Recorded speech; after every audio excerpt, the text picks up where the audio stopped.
Oh, okay. Oh, ada kat there. Sebentar.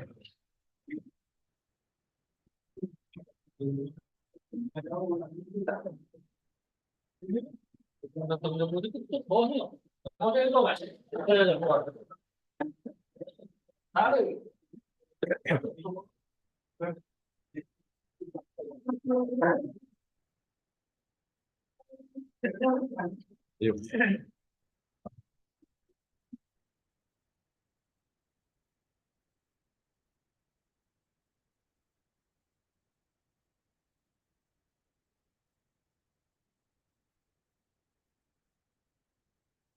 Tak ada bang.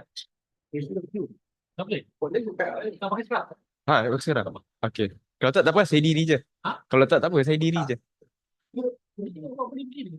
Ha. Kalau diri dah start. Oh, okey. Kau boleh macam start saya nak duduk. Tak kalau tak pun kalau macam tu tak apalah, saya diri je lah. Amboi sampai masuk kotak, masuk itu. Wah, bahaya, kena jaga keselamatan.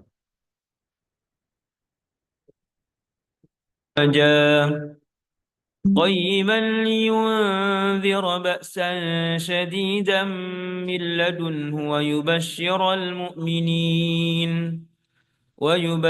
المؤمنين الذين يعملون الصالحات أن لهم أجرا حسنا ماكثين فيه أبدا وينذر الذين قالوا اتخذ الله ولدا ما لهم به من علم ولا لآبائهم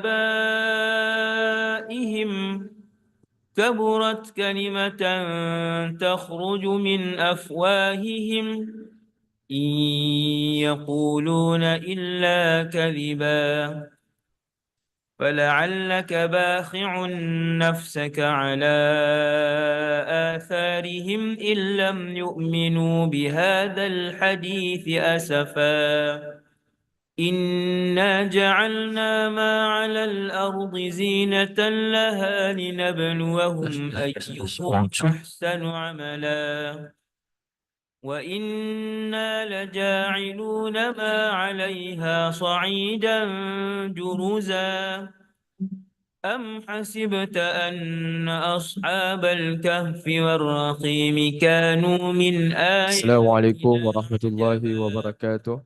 Alhamdulillah wassalatu wassalamu ala rasulillah wa ala alihi wa sahbihi wa man wala. Alhamdulillah, bersyukur kepada Allah Subhanahu wa taala kerana dengan limpah kurnianya dapat kita bersama-sama dalam pagi Jumaat yang mulia ini, dan hari ini hari yang ketiga kan Pesta Buku. Hari yang ketiga dan hari yang kedua terakhir. InsyaAllah hari yang terakhir untuk Pesta Buku. Dan saya pun rasa dah ini kali kedua Pesta Buku kita kan. Kali kedua kan, tahun lepas pada kali yang pertama, dan saya masih ingat saya pun memborong buku juga. Jadi saya ingat saat-saat duit saya keluar dengan banyak. Macam itulah. Jadi insyaAllah tanpa membuang masa, saya dengan ini saya ingin membentang satu buku tentang seorang tokoh politik Indonesia, tokoh politik Islam Indonesia yang namanya mungkin diketahui ramai di kalangan sarjana ataupun akademia, tetapi kurang diketahui dan dibawa ke arus semasa. Tokoh tersebut tak lain tak bukan adalah Bapak Muhammad Natsir. Kan? Bapak Muhammad Natsir ni adalah regu kepada almarhum Buya Hamka yang sangat terkenal suatu ketika dahulu di Indonesia. Jadi di ranah Indonesia ini, khususnya di Sumatera, mereka banyak melahirkan tokoh-tokoh agamawan yang bukan setakat bijak ataupun arif dalam ilmu agama, tetapi juga mereka yang terlibat secara langsung di dalam politik. Jadi sebagaimana kita tahu, Bapak Hamka itu antara mereka yang meneruskan perjuangan Muhammadiyah, tetapi kemudian juga terlibat sedikit dengan politik. menyebabkan Bapak Hamka sehingga beliau dalam bahasa Indonesia tu dijebloskan, beliau bahasa Indonesia kan, ataupun disumbat di dalam penjara kerana sangkaan melawan Soekarno. Tetapi Bapak Muhammad Nasir bahkan terlibat lebih jauh di dalam politik. Kerana Bapak Muhammad Nasir merupakan tokoh yang pernah menjawat jawatan sebagai Perdana Menteri Indonesia. Jadi dia bukan tokoh biasa-biasa yang terlibat di dalam politik, tetapi dia seorang tokoh besar yang namanya terpahat di dalam arena politik Indonesia sebagai antara Perdana Menteri terawal dan juga antara Perdana Menteri dengan citra Islam yang mewarnai awal-awal penubuhan Indonesia. Kerana apa? Kerana kita tahu Indonesia di hari-hari Soekarno itu, bahkan di akhir-akhir hari Soekarno itu, warnanya itu sudah sedikit cenderung kepada arah komunisme. Kalau kita meneliti sejarah politik Indonesia yang panjang.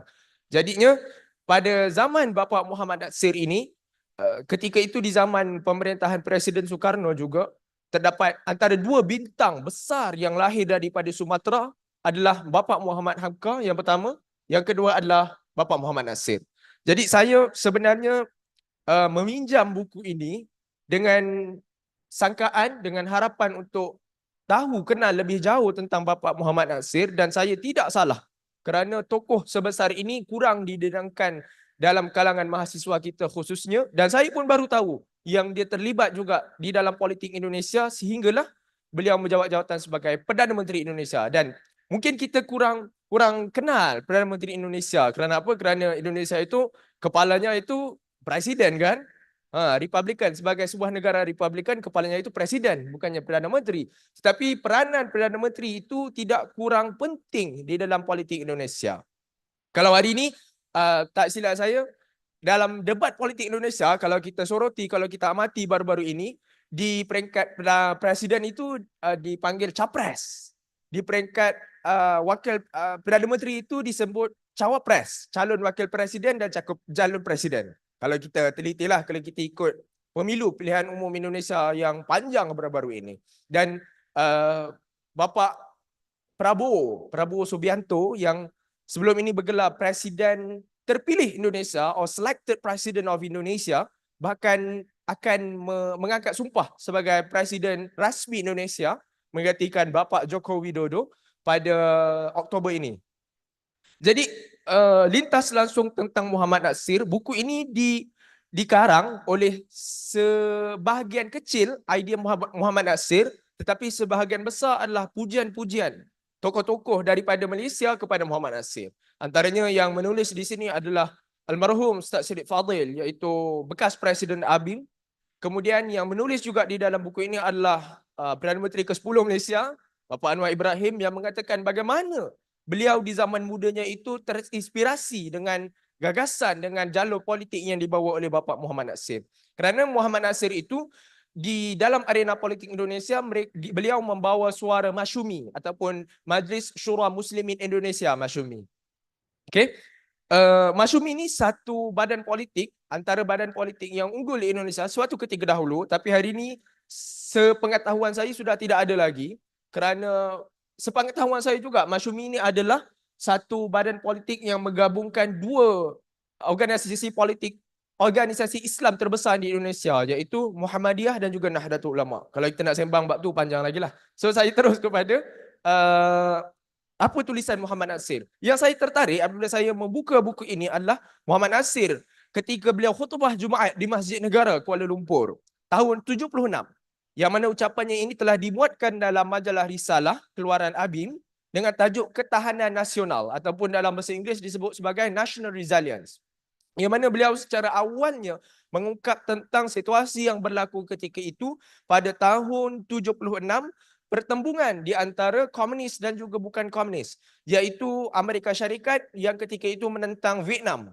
Dan Amerika Syarikat sebagaimana yang kita tahu setelah menghantar ribuan askarnya akhirnya tumbang, tewas di kaki tentera Vietnam. Tapi apa yang lebih menarik adalah Bapak Muhammad Nasir membawa satu hadis yang masyhur di kalangan kita, iaitu 7 golongan yang dijanjikan syurga, ataupun 7 golongan yang dijanjikan naungan arasy Allah pada hari Assalamualaikum.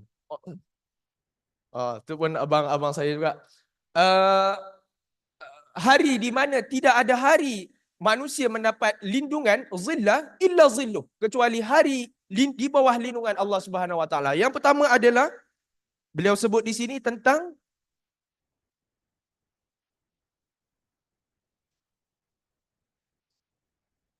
imamun adilun. Seminit lagi. Masya Allah.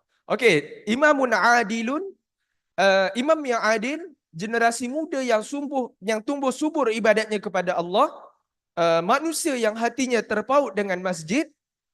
Kemudian yang keempat, dua peribadi yang membina persahabatan kerana Allah.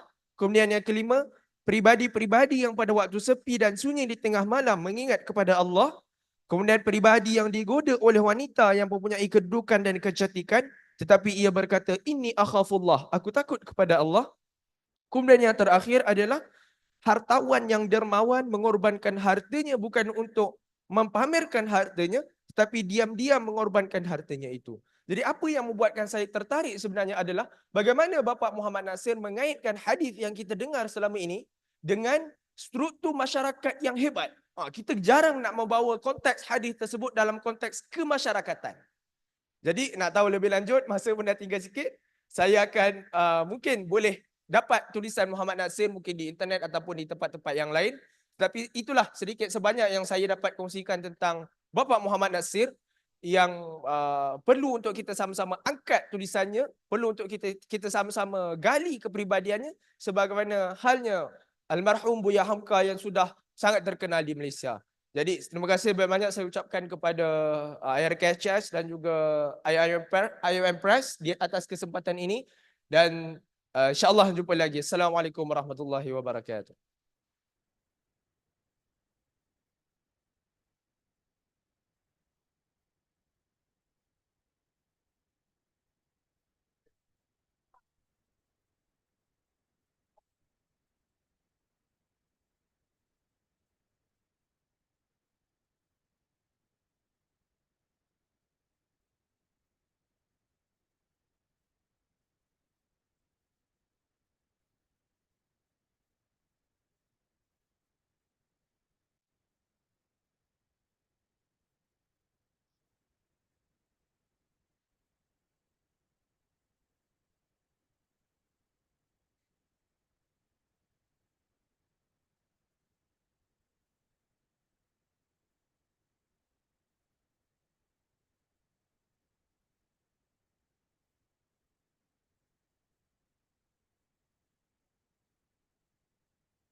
For student,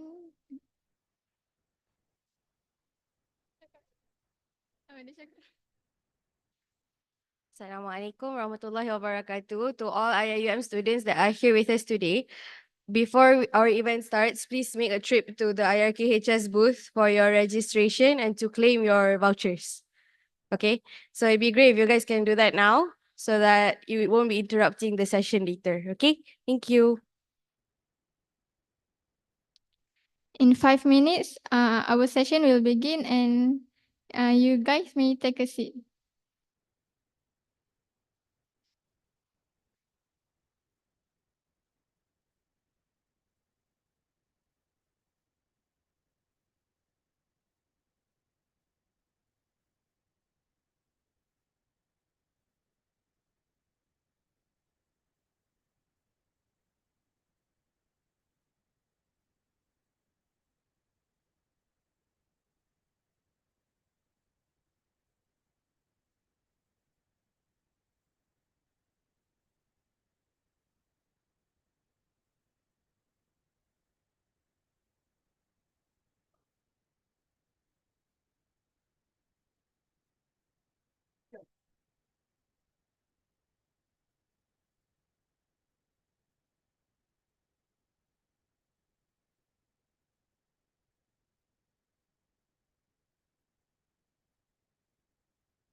Assalamualaikum.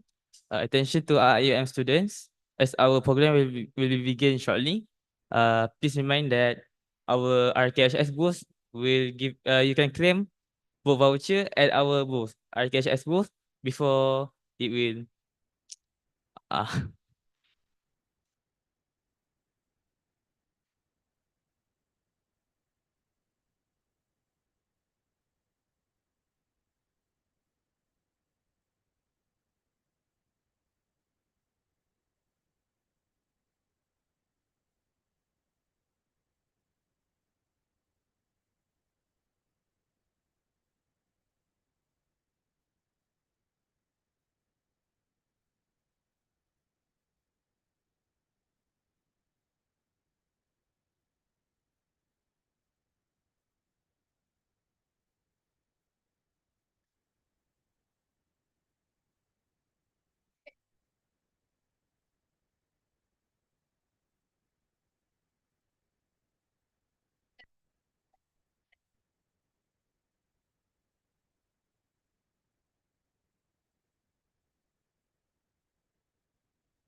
Assalamualaikum and hi again everyone.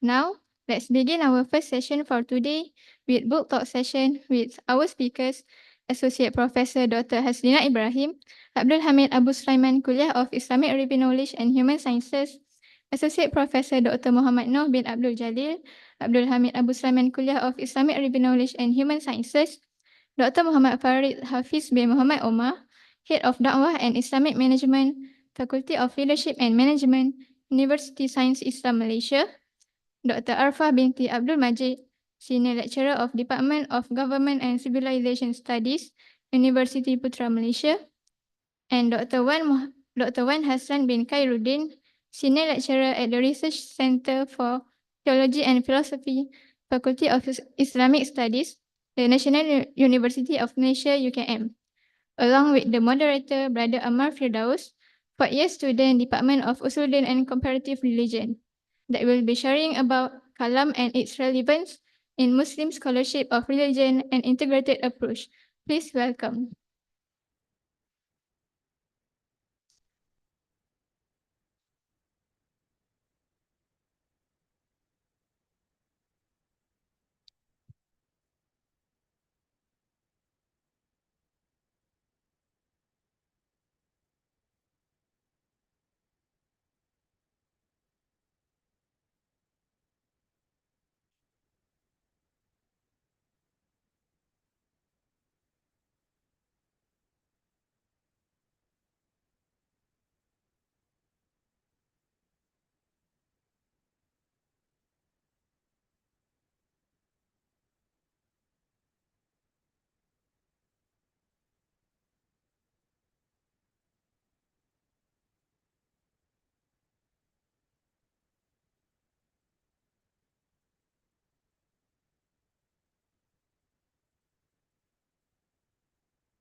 Bismillah, tes. Assalamualaikum warahmatullahi wabarakatuh, everyone. Ahlan wa sahlan. Good morning. I hope you are all doing fine, inshallah. My name is Muhammad Ammar Firdaus bin Cik Muhammad Nazin. I am a final year student from the Department of Usuluddin and Comparative Religion, and I will be your moderator for today. So basically, this discussion will be talking about this book, Kalam and its relevance in Muslim scholarship of religion and integrated approach. This book was published last year, 2023, and I also happened to buy this book last year, also during the IIUM Book Festival. So hopefully this year will be your turn to buy this book, inshallah. So this book is a compilation of different essays by different authors. It has 12 chapters to be exact, and we will be discussing 6 of those chapters, inshallah. When we talk about Ilmul Kalam and comparative religion, it seems that these two disciplines do not have any relation with one another. Like how do we relate Ilmul Kalam with comparative religion? And how do we relate comparative religion with Ilmul Kalam? So to answer that question, definitely, obviously, you will need to read this book, because this book sort of debunks the notion that Ilmul Kalam has no relation to comparative religion. And also it successfully proves that bridging between these two disciplines is possible. And then this book talks about Kalam, its significance, its history, definitions. And then it talks about the thoughts of several scholars like Al-Ghazali, Al-Faruqi, Ibn Hazm, and so on.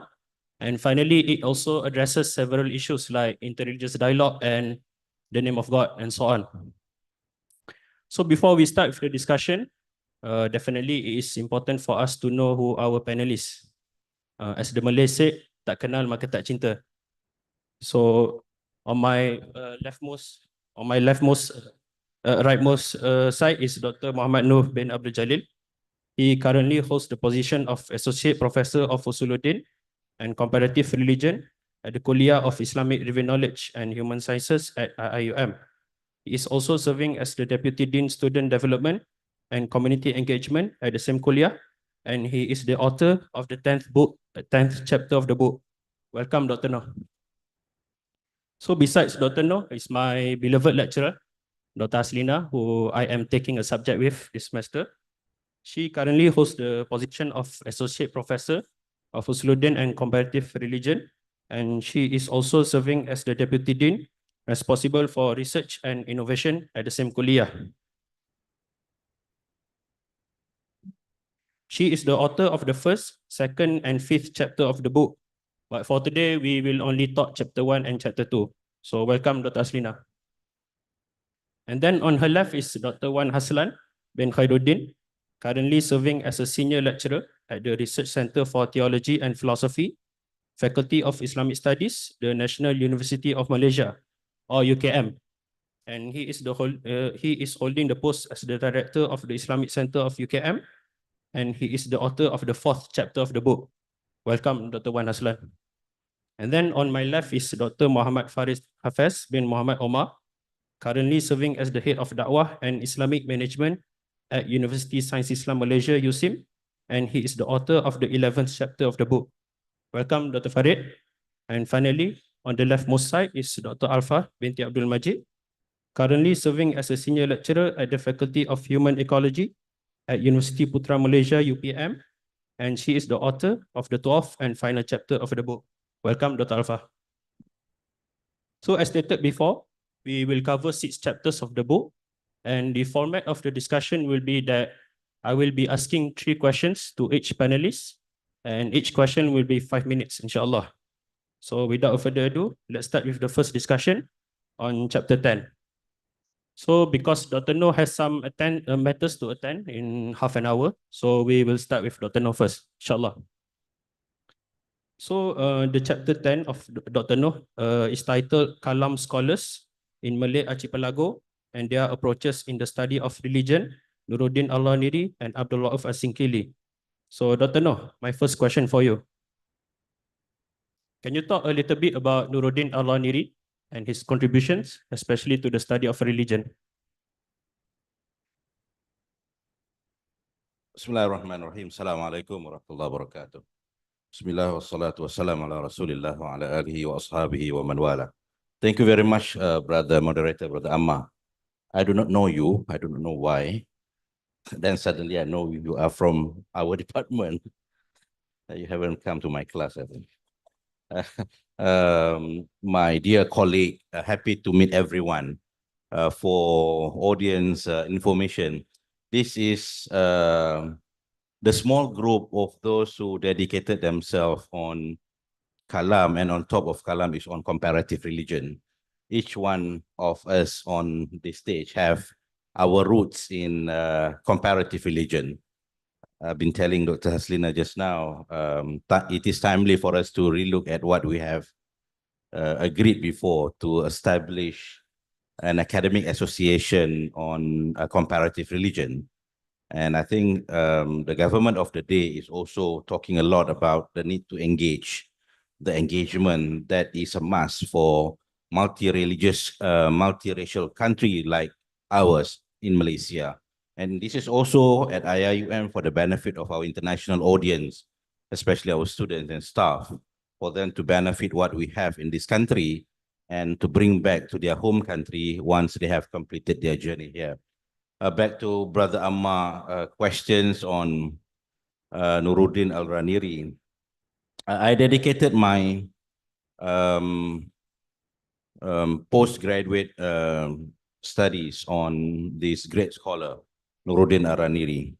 I wrote a master's thesis on his magnum opus on comparative religion, Tibyan fi Ma'rifatil Adyan, and also for the doctorate thesis, it was an expansion from what I have explored at the master's level and then expand them into some other scholars as well. Nuruddin Ar-Raniri is the best example to what I have mentioned earlier, especially on the opportunity that this land is provided. This land, I mean the Malay archipelago. We are in Malaysia, Malaysia in particular. If you look at the background of Nuruddin Ar-Raniri, he was not a Malay, number one. Number two, he came all the way from Indian subcontinent. He came from Gujarat, right? Ranir is somewhere located over there in Gujarat, if you know where Gujarat is. And why Gujarat important those days? Because that was one of the shipping port of call, like Aceh and then subsequently Malacca, to connect east and west. So that is why these port of call, these cities are well known, and also they are also known in producing scholars, including scholars and also merchants and some other influences to the countries, to the people. Nuruddin Ar-Raniri came from Ranir, meaning he was an Indian Muslim. And then he came to the Malay archipelago. He came to Pahang first, and then learned about the local, learned about the language, and then went back to the Middle East, Arabian Peninsula in particular, went to Mecca to deepen his understanding of Islam, and then coming back in the 17th century to become, and then was appointed as the Sheikh of Islam of Aceh, meaning it's a position of a mufti at that time. He was the religious advisor to the court, to the ruler. And he wrote his ideas and thoughts and contribution all in Malay language. Mind you, how we were already a cosmopolitan region. People come here to benefit, going out and coming back, contribute, and be able to converse and communicate in the local language, Malay language, and at the same time be able to become, I mean, we are receptive, people in this region receptive. They can accept someone like Raniri, a foreigner to the land, to become Sheikh of Islam or a Mufti at that time.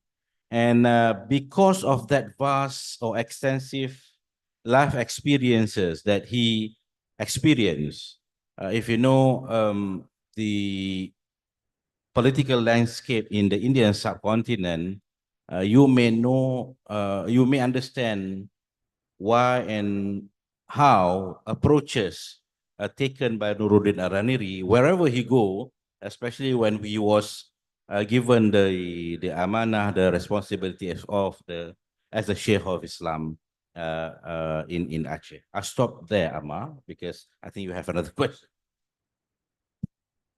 Okay, thank you, Dr. Noor. My second question for you. Can you talk a little bit about Abdul Rauf Singkili and his contributions, especially to the study of religion? Thank you. I think because I have something else, so all question coming to me first. It has to be one first, second, third round. It's just a bit strange today, right, Amma? Then because in that chapter, I have also included another giants in the Muslim world, in the Malay world, Sheikh Abdul Rauf Singkil. Those who are familiar with early Malay scholars must know Abdul Rauf Singkil. He came after Raniri, right? He came in from Singkil. Those days, there is no Malaysia, Indonesia. We call it Malay Archipelago, the islands of the Malays. This island, like any other regions in the Muslim world, produce giant scholars who help us to continue our life as a practicing Muslim. Sheikh Abdul Rauf was the next Mufti of Aceh after Nuruddin Raniri. He wrote a lot on kalam, on theology, on aqidah. He doesn't have any masterpiece on comparative religion like Raniri. Raniri dedicated the book Tibyan fi Ma'rifatil Adyan on religions, on world religions.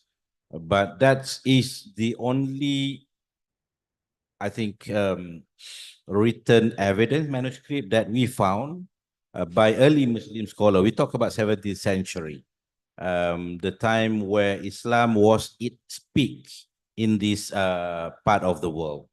So basically, Sheikh Abdul Rauf is known as, he's a great scholar. He was a mufti after Sheikh Nuruddin Raniri and contributed a lot, especially in the discourse of Kalam. I managed to found a passing on the discourse of other religion in one of his texts, Lubul Kash, which I have included in my chapter. I think as far as I know, the research that I have made, I have not found any other discourse on other religion except in that small part in that particular text. Thank you, Amma. Thank you so much, Dr. No.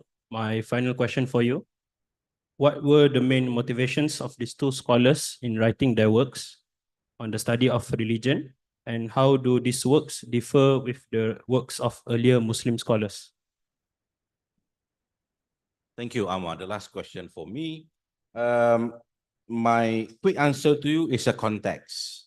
The scholar wrote their masterpieces based on the need of the people at that time and where they are. Context. Context is important.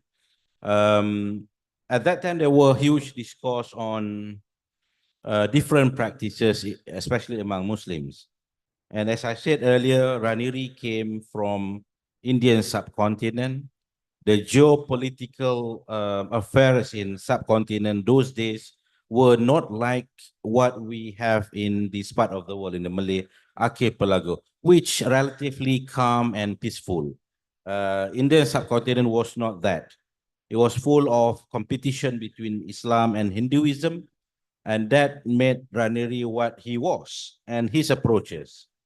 Basically, Raniri, because of that experiences back home in India, in the Indian subcontinent, adopted confrontational approach in dealing with what he termed as a deviant teaching, divisionist, to the extent that I would say he adopted a harsh engagement with those he termed as, to a certain extent, he used the term kafir. All right. And we know why and how or what make him what he was in his approach. Sheikh Abdul Rauf is a pure Malay, meaning coming from the Malay archipelago, who has no historical baggage. His life experiences was not influences by fights and in the name of religion. He was peaceful.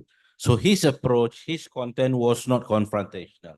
That is why the priority given by these two scholars were differ.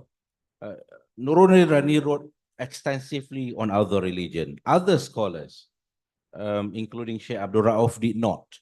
Why? As I said earlier in my introduction, context, the needs of the people at that time. We talk about the early period of Islam. What does it mean? It means that people need to be educated, taught very much on the substance, the core elements of the religion, which is on Tawheed, on Aqidah. So our local scholars focus very much or entirely on that form of contents. Nuruddin Raniri came from that background or historical baggage, and he saw that as another form of divisionist happened in the Malay world, and then he took that confrontation and he wrote extensively. Another reason why he managed to do that is because of his background again, where he was in India, he was open, exposed to many other religions in the world. So that is why he managed to produce Tibyan.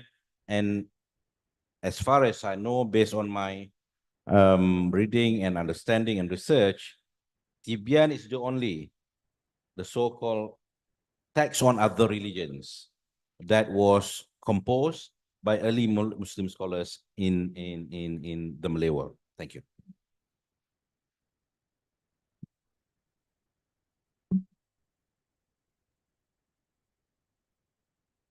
That's okay. Thank you so much, Dr. No, for your very insightful sharing. I think your sharing just now was very significant because many Muslims in general, even IIK students, do not know the names of the likes of Al-Raniri, Al-Sinkili, Al-Banjari, and so on. So this kind of exposure really is really needed for us to be more aware of their contributions and legacy. And also because it is important for us to study them, because if we Malays do not study them, then who will? So thank you so much, Dr. No. Now we will go back to chapter 1, introduction by Dr. Haslina. So Dr. Haslina, my first question for you. Compared to other religious or philosophical traditions, how do you think the historical influences on Kalam, particularly during its formative period, shape its central theological concepts? Alright, Bismillahirrahmanirrahim. Assalamualaikum warahmatullahi ta'ala wabarakatuh. Thank you very much, Brother Amar. And thank you very much for the students who joined us today. I believe that you are looking forward to what we are going to discuss today about the relationship between Kalam and comparative religion. Perhaps because in my impression, in my understanding, before this question has never been surfaced, and we tend to think that if you join the Department of Usuluddin and Comparative Religion, either you specialize in Usuluddin or either you specialize in comparative religion. But having graduated from the Department of Usuluddin in UM, I thought that it is essential for all of us here to underscore the uniqueness and the importance of the combination between these two disciplines, because otherwise we make no difference from the way comparative religion is taught in the Western and European countries. So that would be my my address about why Kalam and comparative religion.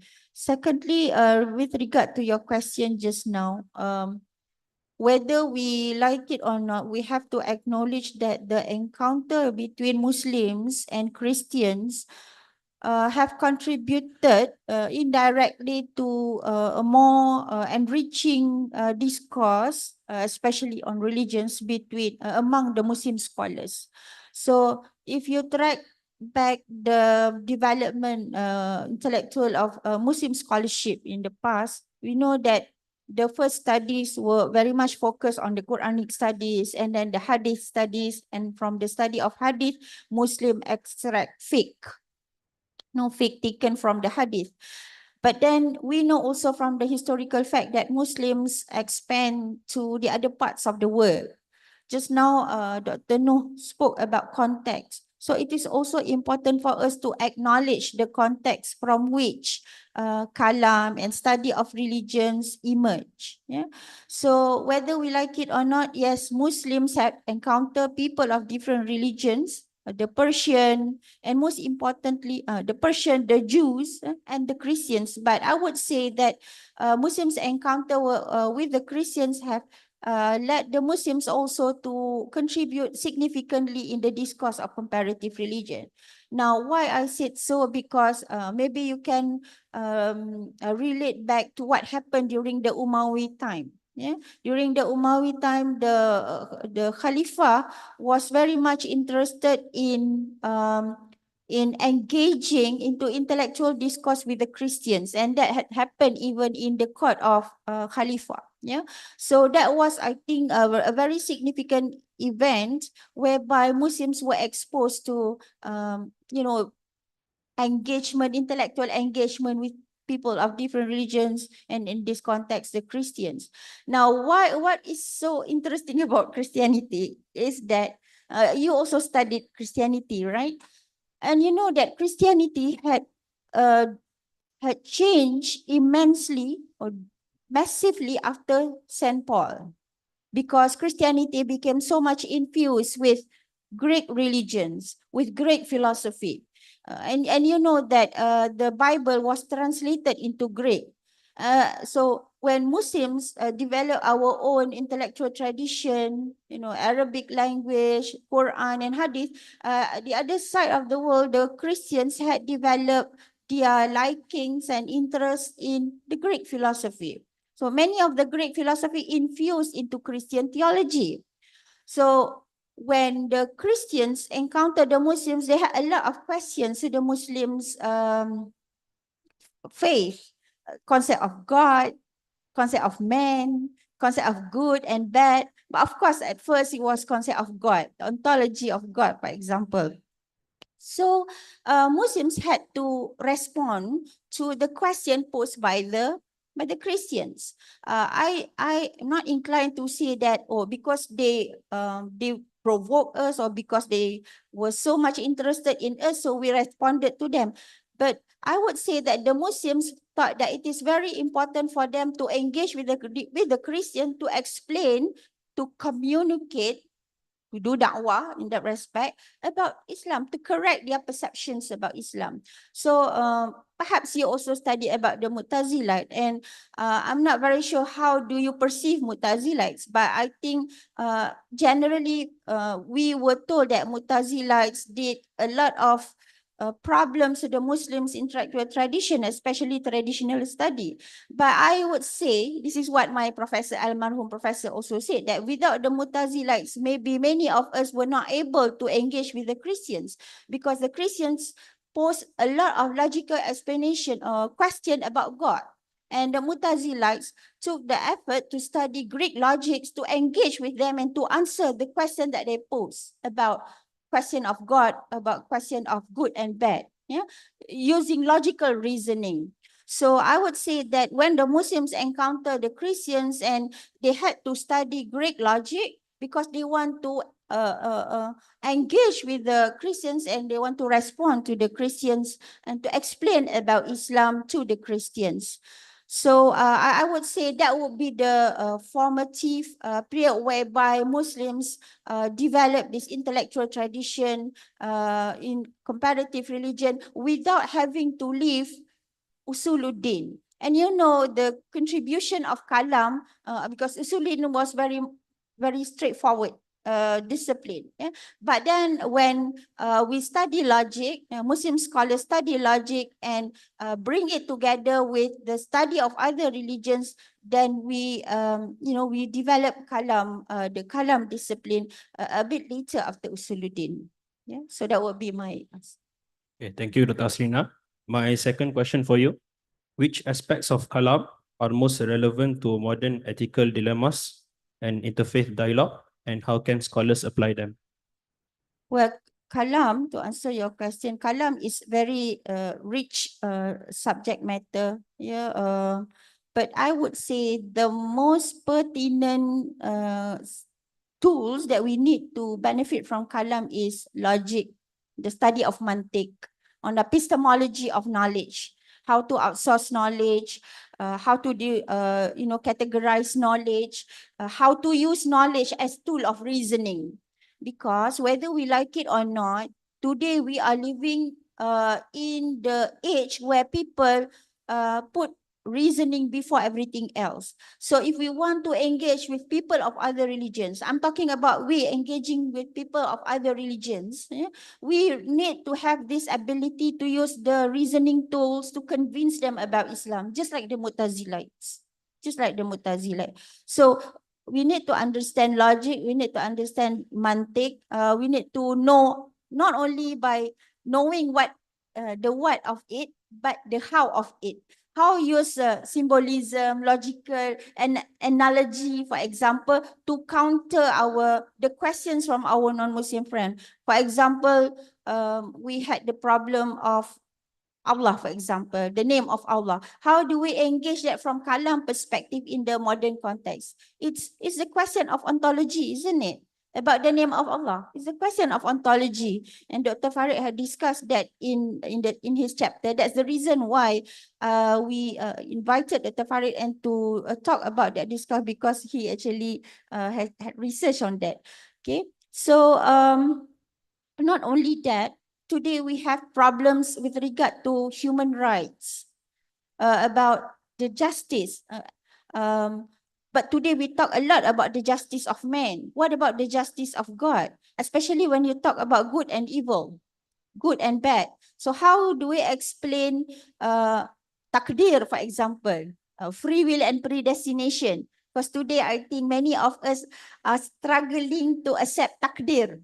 Many of us are experiencing what do you call it? Emotional breakdown, depression, mental health problem because of our inability to understand qada, al-qada wa al-qadar.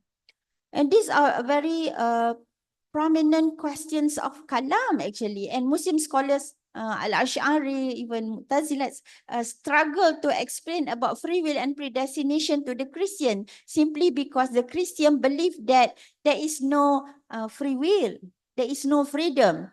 The Christians at that point of time believe that everything is predetermined. If you are Christian, you are safe. If you are non-Christian, you are not safe, you go to hell. So how do we Muslims address this question from the perspective of Islam? Yeah. So today, I think one of the things that is very essential is to understand epistemology, to understand mantik, and to use the tools of reasoning to engage non-Muslims. Because in my encounter with non-Muslims, sometimes I tell about this story to my friends, non-Muslim friends, and then also share the story with all of you about whenever they ask question, we don't resort to the verses of the Quran and Hadith because to them, Quran and Hadith may not resonate with what they are looking for. They want the logical explanation. Not that I'm saying that logical explanation should surpass everything. But again, look at the context where you are. If you're talking to an atheist, for example, if you're talking to skeptics, if you're talking to people of other religions, definitely you cannot be traditional in that context. But you need the tradition to enlighten the way you look and think and explain the subject matter or the issues. So yeah, but okay, and then I think that it is unavoidable to use logical reasoning when you are with the non-Muslims. Thank you so much. Thank you, Dr. Sina. My final question for this chapter. Could you elaborate on the integrated methodological approach you are proposing for studying kalam? That is very interesting question to me because when I come to IIUM, I wonder why we have Usuluddin and comparative religion. And perhaps I can share my findings having joining this department for a very long time because, you know, if you look at carefully, Usuluddin and comparative religion are two different branches of sciences. Now, in Usuluddin, you do a lot of judgment, isn't it? Because in Usuluddin, you are guided to know which one is true, which one is not true. So you are able to demarcate or differentiate truth from error. Kan? This is exactly what the Quran says about qad tabayyana rushdu minal ghayyi. La ikraha fid din, qad tabayyana rushdu minal ghayyi. You have to differentiate truth from error. Whenever you are capable of thinking straightly without anybody forcing you. Yeah, la ikraha fid din, without anybody forcing you. And then when you look at comparative religion and see how the discipline is explained by the modern scholars, to the modern scholars, especially Max Muller, when he introduced Religionswissenschaft, literally translated as comparative religion, yeah. Muller said that we want to study religion as it is and we do not want to judge religion. We do not want, it is not our interest to see whether this religion is true, that religion is not true. So demarcation of truth from error is not the interest of comparative religion. But why do we have these two disciplines under one department? So that would be the methodology that I am going to, that I think the best method to understand other religion is to combine between kalam or between Usuluddin and comparative religion.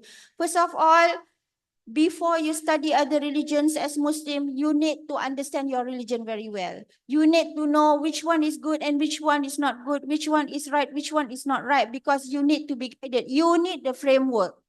You need the framework. You need the reasoning tools, and you need to know the important themes under Usuluddin.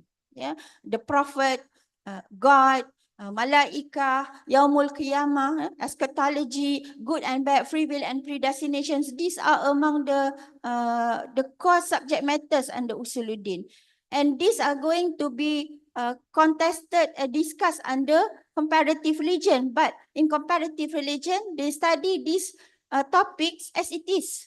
Okay, how Islam said it, how Christianity say it, how Judaism say it. But what's about it? Now, the most important thing when you study other religions, apart from ability to differentiate truth from error, is to give meanings. What is the discipline doing to you if you study it without you achieving the meaning of studying it?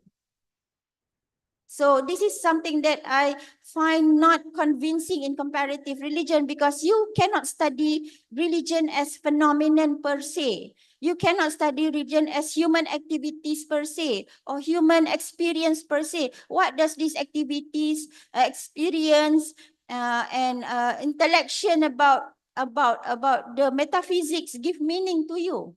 So the modern study cannot give answers to that. And they have attempted different approaches to just try to understand religion. They could not, because they are looking religion from different perspectives. You study comparative religion, it evolves.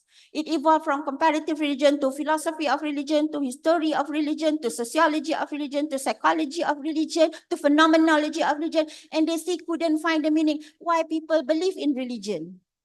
Oh, this cannot happen to Muslims.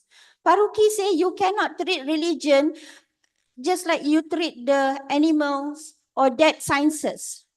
Religion is the science that gives life to men. So if religion gives meaning to men, why you treat religion in such a way that it does not give meaning to someone who study it? Faruqi made a very substantial question about the failure of modern study of religions to understand religion in a full meaning. All right, so the way I see it, if you want to study other religions, you cannot but have to study Usuluddin. This is my challenge to whenever I go to the public forum. I say, if you want interested in interfaith dialogue, if you're interested in comparative religion, make sure you study Usuluddin. And some of them say, so we have to go to Usuluddin ke? Go and take degree in Usuluddin. Yes, of course you have. If you are really interested, if you are sincere to knowledge, why not go to the Department of Usuluddin, wherever it offers at the public university or private university, study Usuluddin, and then you can study comparative religion. Because if you want to be a medical doctor, you have to study medic. If you want to be a lawyer, you study laws. If you want to be an economist, you study economics. So what? You want to study comparative religion? You don't want to study Usuluddin? What are you trying to say? Are you having, wrong idea about the discipline, the professionalism of this discipline, or what? Yeah. So this is my take about someone who wants to study comparative religion, especially Muslims, have to study Usuluddin. Okay, thank you so much, Dr. Asrina, for the very compassionate ceramah. Okay, so we will go straight to chapter 2. Also by Dr. Haslina. The title is In Defense of Religious Truth, the Crisis of Intellectual Veracity in the Study of Religion. So Dr. Haslina, my first question for you, why do some scholars like Ismail Raji Al-Faruqi charge theology as polemic and apologetic? All right, so why kalam is regarded as polemic and apologetic? I would say that this is the scene of modern studies of religion. Why is it the scene of modern studies of religion? Because modern study of religion is not happy with theology. And sorry to say, it's not Islamic theology, it's Christian theology. Yeah. So when the Christian theology developed as such, they engaged the Muslims, and Muslims had to defend the faith of Islam. Muslims had to explain the faith of Islam. So that's why it is defensive. That's why it is polemical. And that's why kalam is. Kalam is supposed to be dialectical. Today we have debate, kan? That is debate. That is simply a method. But Muslim scholars actually develop a very sound method, that is kalam, where it is not only debate, it's dialectical and it's intellectual in the first place. What was the question just now again about? Why did Ismail Raji Al-Faruqi charge theology as polemic and apologetic? Okay. So, well, he actually didn't charge it. Actually, Faruqi was trying to introduce reasoning to the Muslims when he thought that Muslims have started to forget about the importance of using reason in intellectual discourse, especially when engaging with people of other religions. And he introduced his specific method. He called it meta-religion. So he thought that by introducing meta-religion, he bring back reasoning into the Islamic intellectual tradition in the modern time, because the modern scholars blame theology and look down at theology as a tool for learning other religions. So I said just now that polemics and apologetic is the scene of modern study of religion, and maybe Faruqi, I would say, even though I am so much inspired by Faruqi, maybe Faruqi make some a little bit of misleading statement lah when he said that kalam is bias studies, polemical and apologetic, because that is the nature of kalam. That is not wrong for kalam. It has to be as such.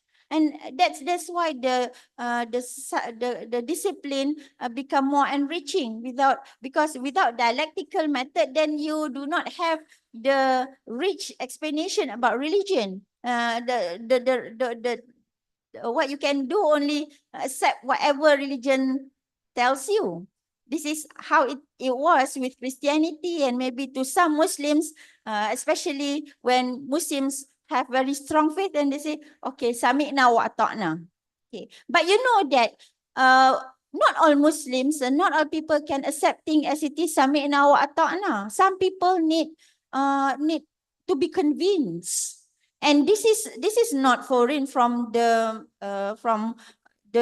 principle of the Quran. Ud'u ila sabili rabbika bil hikmah wal mau'izatil hasan wajadilhum billati hiya ahsan. So jadilhum billati hiya ahsan here is to explain, to argue in gracious manner. Gracious here not only means that you pardon them, but you also have to give them the right answer. But then modern study thought, oh, this is very polemical, this is so apologetic, this is very biased to Islam. Yeah? No. So maybe Faruqi was a bit misled when he said that, polemic and apologetic, because he wanted to promote meta-religion so much. I have written about meta-religion also in the chapter. Maybe in another occasion I can explain, or maybe I can justify on behalf of Faruqi lah why he said that kalam is polemic and apologetic. Because I think it is also essential to understand his context. Because today, I think if we do kalam alone and we put aside comparative religion, we are not able to engage with the problems of today. So we need to be able to reconcile. This is what I exactly call as Islamization, integration, and relevantization. All right. Thank you so much, Dr. Asrina. Final question for this chapter. Why did the principles of meta-religion introduced by Al-Faruqi fail to capture the attention of fellow Muslim scholars? So today we have I have mentioned about meta-religion quite a number of times. Yeah. Meta-religion is a rational attempt of Al-Faruqi to study other religions, since it's a kalam approach at the modern time, and he actually adopted meta religion to counter Christianity. He used that in his book Christian Ethics. If you have not read Christian Ethics, please go to the library and look for this book, especially the edition published by McGill University. There is another edition by Islamic Book Trust, but it did not contain a preface, which is very much explaining about meta religion, which is prevalent in McGill edition. Yeah. So back to your question about meta religion just now. Why? Why did the principles of meta religion fail to capture the attention of family? I was so passionate. Okay. Well, actually, your question is also my question. I can only make some assumption lah. Yeah. Al-Faruqi wrote about meta religion quite long time ago. I think in the 70s or 60s, 67, if I'm not mistaken. And then he revisited that in the 80s. But then he was assassinated in 1986. Yeah, he was assassinated. Faruqi may not be much read by the Arab-speaking scholars. I think it's not, he was not read by the Arab-speaking scholars. I don't know why, yeah? But Faruqi himself, I think when he wrote his book, he wrote not to the Muslims. Just like Al-Ghazali wrote to the different audience, kan? Al-Faruqi wrote to the so-called modern Christians, and specifically to the scholars of religions in the Western and European context, especially in America lah. So he was all the way trying to convince the Christian about the problems in their religions, in Christian ethics, and he used meta religion. So I think maybe because he died, and then people were not so much exposed to his idea, especially the Arab-speaking scholars. And then he wrote in English, and if you read his book, you find that it's very specialized, because you need to understand a little bit of Latin, a little bit of Greek, because he always discuss Christian theology using these terms. He was trying to, to a certain extent, find commonalities between Islam and Christianity, yeah, and at the same time tell them what makes your religion different from Islam. In his book, Christian Ethics, he said that I am thrice Christian than the Christian. So that what makes me think that, well, actually Faruqi, he wrote to the Christians. He want the Christians to understand what Islam is and what is the problem with their religion. So maybe that could be one of the reason why he was not so much read by the Arabic speaking Muslims lah. But it is our role, and alhamdulillah, I think I did my research also in the 2005, and then after that I saw some of my students also did research on Al-Faruqi. Some of them are in USIM, in UM also. I can see that they are also interested in Al-Faruqi. And then I saw another student in UNIZA also. But Arab-speaking scholars, no, I don't find. I found only one Faruqi book translated into Arabic, yeah. But in the US also, I didn't find anybody took his discourse, yeah. Maybe because comparative religion lah, I think. Otherwise, but everybody talks about Faruqi when they discuss Islamization of knowledge, yeah. So that will be it. Okay, thank you so much, Dr. Hasina, for your compassionate sharing.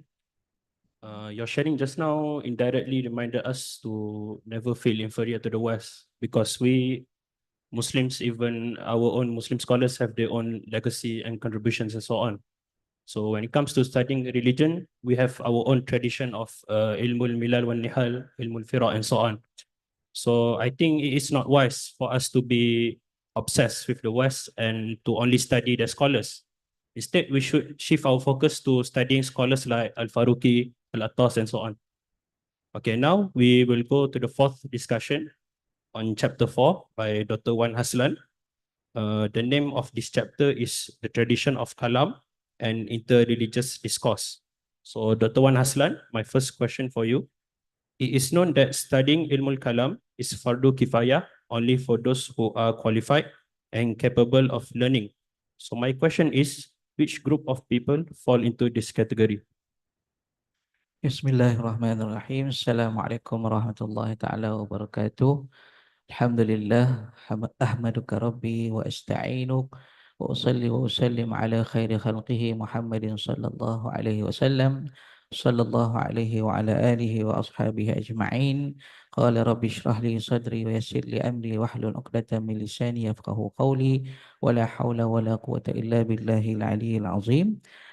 Thank you, brother moderator, respected Dr.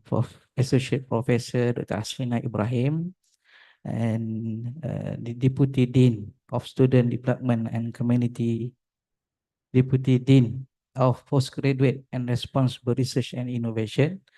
And I would like to express my gratitude to and thank to Prof because giving me the opportunity to write one chapter of this book and for inviting me for this occasion.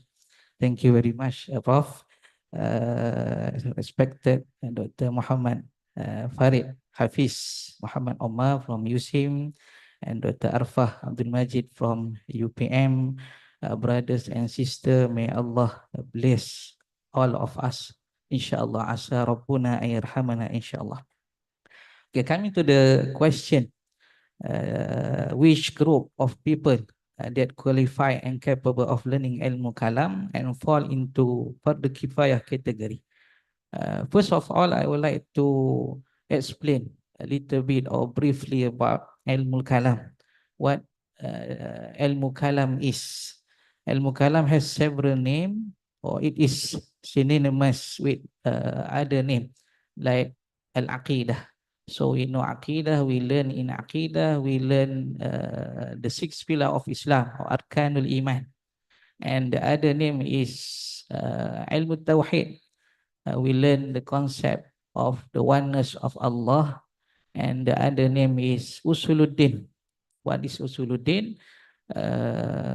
Imam Ghazali and Imam Al-Razi wrote the book named as Al-Arba'in fi Usuluddin. So if we see these two books, we know that the Arba'in aspect in this book is also Arkanul Iman, and also the three topic discussing ilmu kalam or usuluddin or aqidah. It is al-ilahiyat, an-nubuwat, and as-sam'iyat. So to learn ilmu kalam, also the hukum to learn ilmu kalam is also to learn aqidah, ilmu tawhid, and usuluddin. So every Muslim, every mukallaf should learn aqidah, and it is fardu ain and an individual obligation. So every Muslim should know the evidence of aqidah. But there are two types of evidence. Every mukallaf, female and male, they should know brevity or in ijman of evidence of our aqidah. And some people who are qualified person should learn aqidah or know the evidence in detail in tafsir. So this is hukum to learn aqidah. Some people learn in the category of fardu ain. All of us should learn aqidah in category of fardu ain, and some of us some of us, some people, some student, some academician, intellectual should learn in deep in Aqidah. So the person who fall in this category, or we call Fardul Kifayah, is who has the capability to learn, go deeper in learning Aqidah. So according to Imam Sanusi, he is the one of scholar. Our ulama say taklid is not permissible in Aqidah. So every one of us should know the evidence, and with that we can defend our belief. But some of us may not have the capability to go defend Aqidah in intellectual debate and defend the faith against the argument. So this is ilmu kalam. We learn aqidah in deep, and we will have the critical thinking about the belief. Critical thinking why we say Allah is wujud, why we say Allah is one, ahad. So maybe some other religion come to us and say we also believe the oneness of God. So what difference between the concept of tawhid and the concept of oneness or monotheism in other religion? So who fall in this category to learn ilmu kalam is the one who has the capability to learn indeed in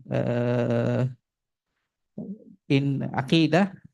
Then he have the capability to engage in intellectual debate and defend the faith against the argument. Thank you so much, Dr. Haslan. So my second question for you, why should students of Usuluddin and Comparative Religion learn Ilmul Kalam? Al-Iji in his book Al-Mawaqif tried to explain what is ilmu kalam. So he say wal kalam ilmun yaqtadiru ma'ahu ala isbatil aqaid ad-diniyah bi iradil hujaj wa daf'i syubah. Kalam is the knowledge that enables one to prove religious belief by presenting logical argument and refuting doubts. So this is what ilmu kalam, and why a student of Usuluddin and Comparative Religion should learn ilmu kalam. But I have another two clear reason. Firstly, student of Usuluddin and Comparative Religion cannot choose to learn ilmu kalam. They are chosen to learn ilmu kalam. Why? Because they registered as a student of Usuluddin and Comparative Religion. So we took the part of Fardu Kifayah to learn in deep in Aqidah. Secondly, student of Usuluddin and Comparative Religion, they learn everything about logic. They learn everything about theologies, everything about philosophies, and everything about ideology. So this is, we can say, prerequisite to the Muslim before he go to comparative religion.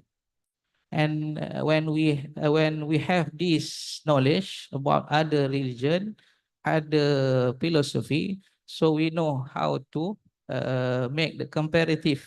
We have the tool to make comparative between our belief and others. So student and in Usuluddin also, we learn we learn about the belief of other religion than Islam. We learn the first one, we learn the belief among the follower of a religion in Islam. We learn Khawarij, Mu'tazilah, Murji'ah. So this is belief among Muslims. And secondly, we learn the belief of other religion other than Islam. We learn Judaism, Christianity, and also we learn in ideology, secularism, pluralism, and so on. So, student of comparative religion has the ability and has a tool to conduct the comparative between a religion. So thank you so much, Dr. Aslan. My final question for you, what is the future of Kalam? Will it be restored in the near future? Ilmu kalam is important discipline nowadays.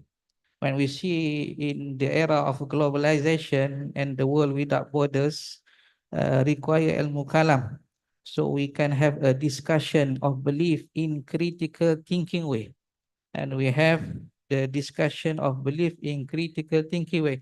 So ilmu kalam should be promoted and sustained to the intellectual within the intellectual tradition of Islam. And inshallah, with ilm kalam, we can say aqidah in deep knowledge. So inshallah, and we will have the, like we say, that the discussion of belief in critical thinking way, inshallah. Wallahu alam. Inshallah. Thank you so much, Dr. Wan Aslan. I think we students of Usluddin should never treat Kalam as a static and stagnant science. Instead, we should treat Kalam as a science, as a dynamic science that keeps on evolving and progressing over time. Because if we were to look at the definition given by Dr. Wan Aslan just now of Imam Aduddin Al-Iji in his Mawaqif Ilm al-Kalam, he states that Ilm al-Kalam is ilmun yuqtadaru ma'ahu ala ithbatil aqaid diniyah biradil hujaji wa dafi syubah. So to simply put, Al-Imam Al-Iji is saying that Ilm al-Kalam is a science that serves to defend the religion and also to respond to any syubhat thrown in Islam. So Kalam should not only be limited to classical discussions like the location of God or the nature of the attributes of God, but it also should be expanded and also respond to modern challenges like secularism, the issue of LGBT, the theory of evolution, and so on. Okay, now we will make a big leap and go to chapter 11 by Dr. Farid. So this chapter, the name is the name of God in Muslim and Christian traditions, reviewing the scholars' approaches and lessons for Malaysians. So Dr. Farid, my first question for you, if God in Islam, Judaism, and Christianity refers to the same God, why do these three monotheistic religions claim exclusivity for the name of God? Bismillahirrahmanirrahim. Assalamualaikum warahmatullahi wabarakatuh. Alhamdulillah, alhamdulillah rabbil alamin, wassalatu wassalamu ala ashrafil anbiya mursalin wa ala alihi wa sahbihi ajma'in. Rabbi shrah li sadri wa yassir li amri wa hlul 'uqdatam min lisani yafqahu qawli, amma ba'd. First of all, I would like to say thank you to Brother Ammar for the kind introduction, and also to my beloved mentor, lecturer, associate professor Dr. Hasina Ibrahim, and all the colleagues, Dr. Wan Aslan, Dr. Arfah, and also Associate Professor Dr. Noh, and all to the students who are joining this very important discussion to me that will reflect to the stance and the position of the Muslim, especially those who are coming from the Muslim tradition or Islamic university traditions that which being engaged at the some point, however, also being challenged at another point. And sometimes it also shows that the way how we can preserve and protect the discussion through the lens of the kalam as part of to show the strength of the Muslim Islamic tradition, the way how it makes our thinking and our logics, and the way how we can debate or refute or challenge the statement given by others. So I would like to say also to thanks to my friend Dr. Muhammad Faizal Ramli, who also contribute to this article. So which is, I think, the way how this article was developed is throughout the discussion that we had during our master years in UIA from 2011 until 2015. And then I think coming from the background of dakwah from USIM, I would like also to thanks to Dr. Haslina, who teach me and train me in order to be part of this kind of method in order to understand why the name of God, especially Allah, become a polemic in our country. Learning about this issue during that time, I think it's not easy compared to what was happening after 2021 to 22. But referring to back to these questions, which why these three monistic religions claim exclusivity, I think Kalam had prepared a great foundation when we can learn about the way how to understand and to know about other religion from different dimension, and then it can create us to understand, to have a proper understanding about other religion. To study about the name of God, why the claim of exclusivity is appear or emerge amongst these three monotheistic religion. I think there are several factors that behind become a backbone of this discussion. We can see that first from scriptural differences, and then sometimes because of historical cultural development, theological claims or authenticity, as well as socio-political reason. So from these four frameworks defines why these three monotheistic claim exclusivity to the name of God.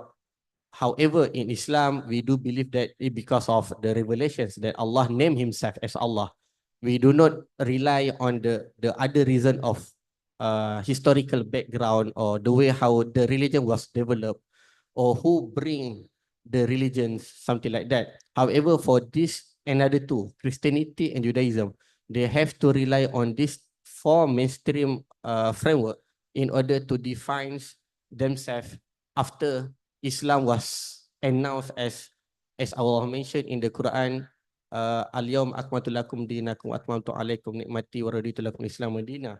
Even before that, when Allah said la ikraha fid din, even before that Allah also said Kul huwallahu ahad, which is compared to Islam, our justification in order to claim our exclusivity in Islam, we rely on the verse, the word of Allah. But compared to the other religion like Judaism and Christianity, they have to rely on the words of their people, which is also at the backbone of the history. Yes, Prophet Musa, Prophet Isa also claimed the same word in terms of the tawhid to Allah SWT.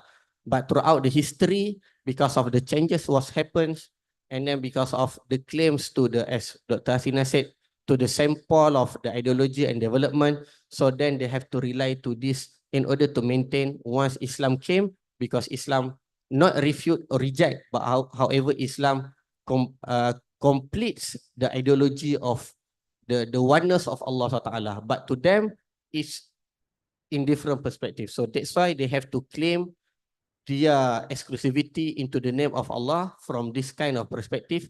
But as a student of Usuluddin, especially in the dakwah also, I think this is the way, the part of we have to integrate the understanding, and we have a complete and comprehensive framework in order to understand.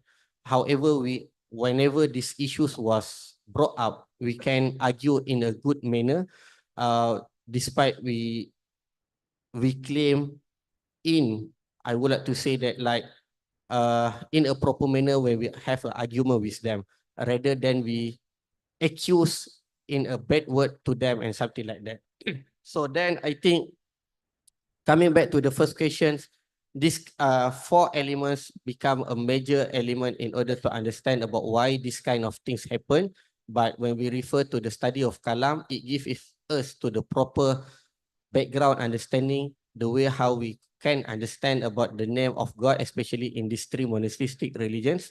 However, it gives our strength and uniqueness in order to understand from our perspective that Islam comes to complete all the arguments. Thank you. Thank you so much, Dr. Farid. My second question for you, can you explain briefly regarding the issue on the name Allah in Malaysia? Yeah, this question is quite come to surprise to me, because of I just try to see the chronological element of why is suddenly the issue is being silent or no one talking about this against. Compared to during my times when I did my master, even between Muslim and Christian, we have a very active debate engagement in order to identify, to understand why Christian people asking to use the name of Allah, and also why it become a public, it come into the public scenes. Even layman people also talking about why the question is why what is the right of the Christians to use the name of Allah. But as said by Dr. Hasrina just now, that when we study about the kalam, this is the way how kalam also teach us how we can argue and having a good discussion with others people in terms of the human rights and the right of others people, the right of practice the freedom, practice of the religion and the belief.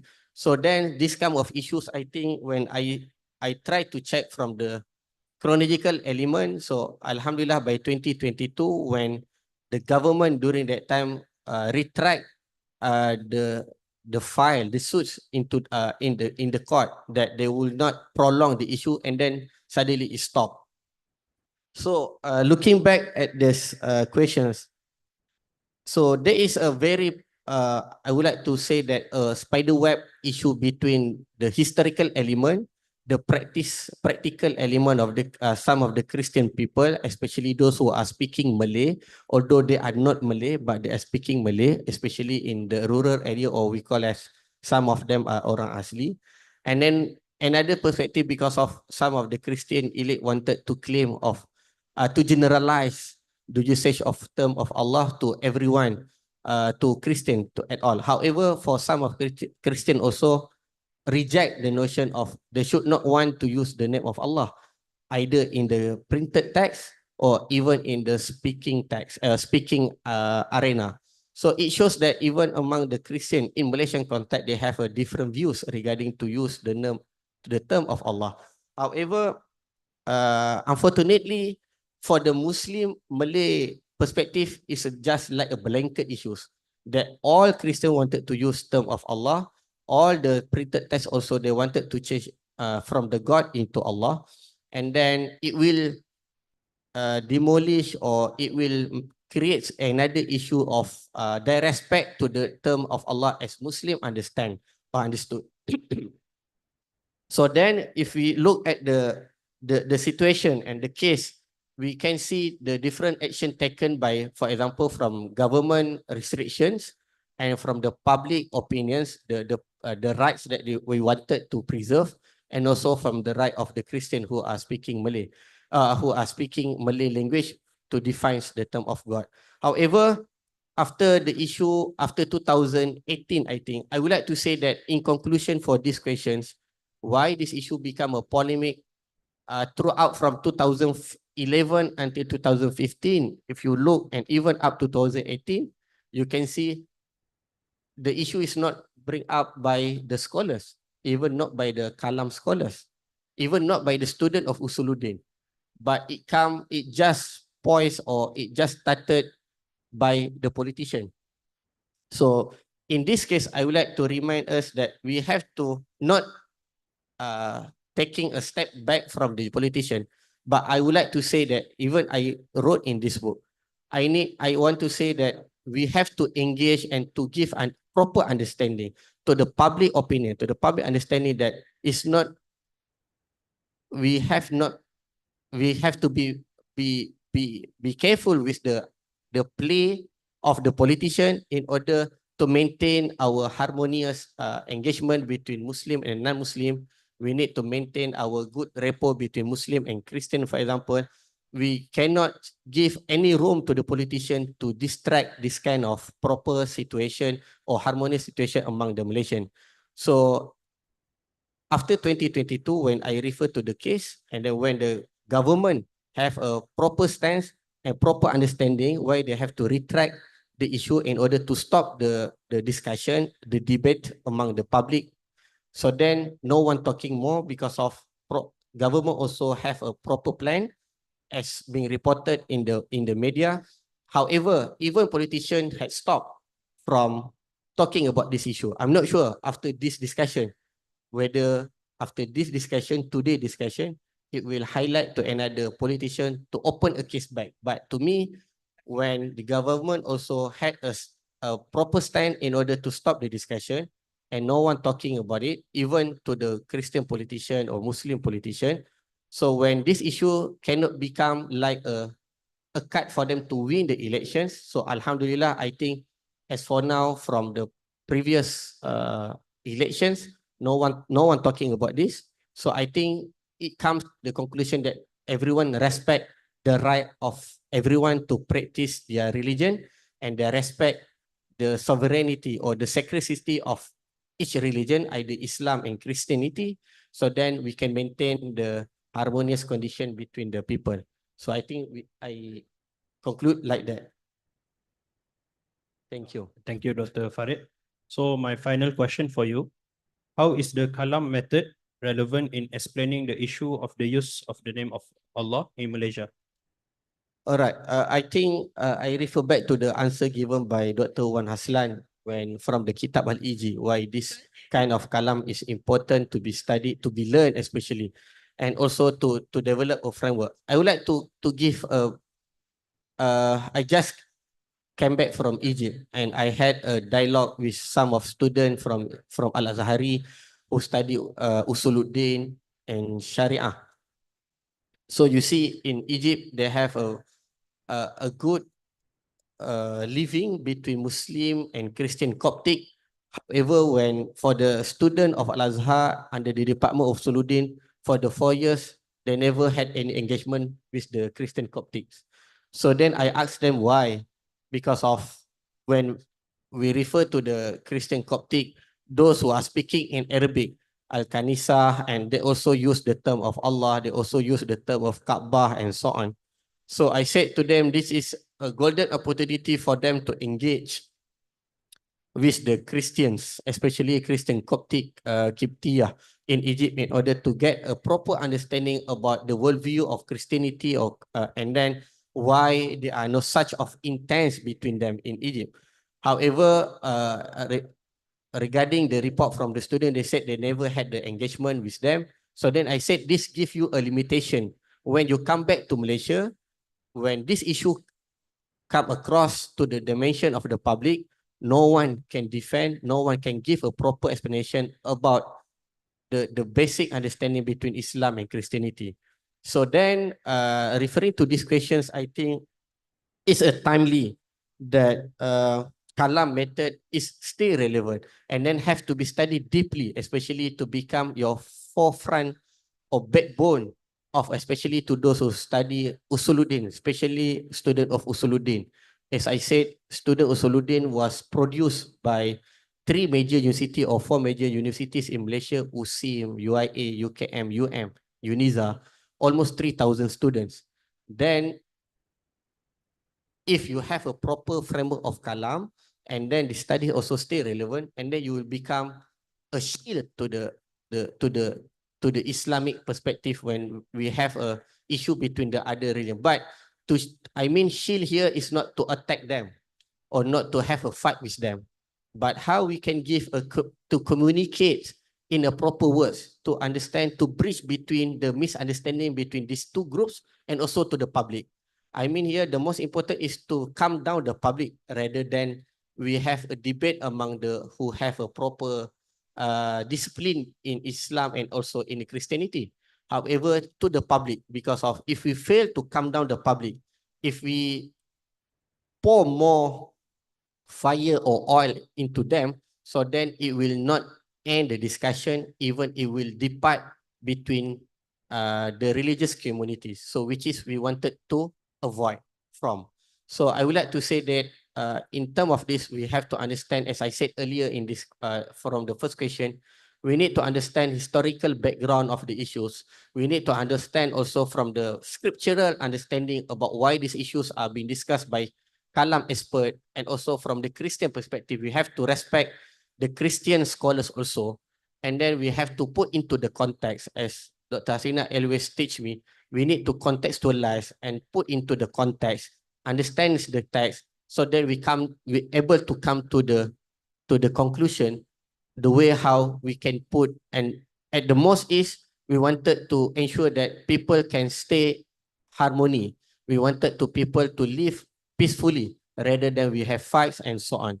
So I think I would like to end that the discussion of kalam is still maintained and relevant, and then I need to put some element of dakwah.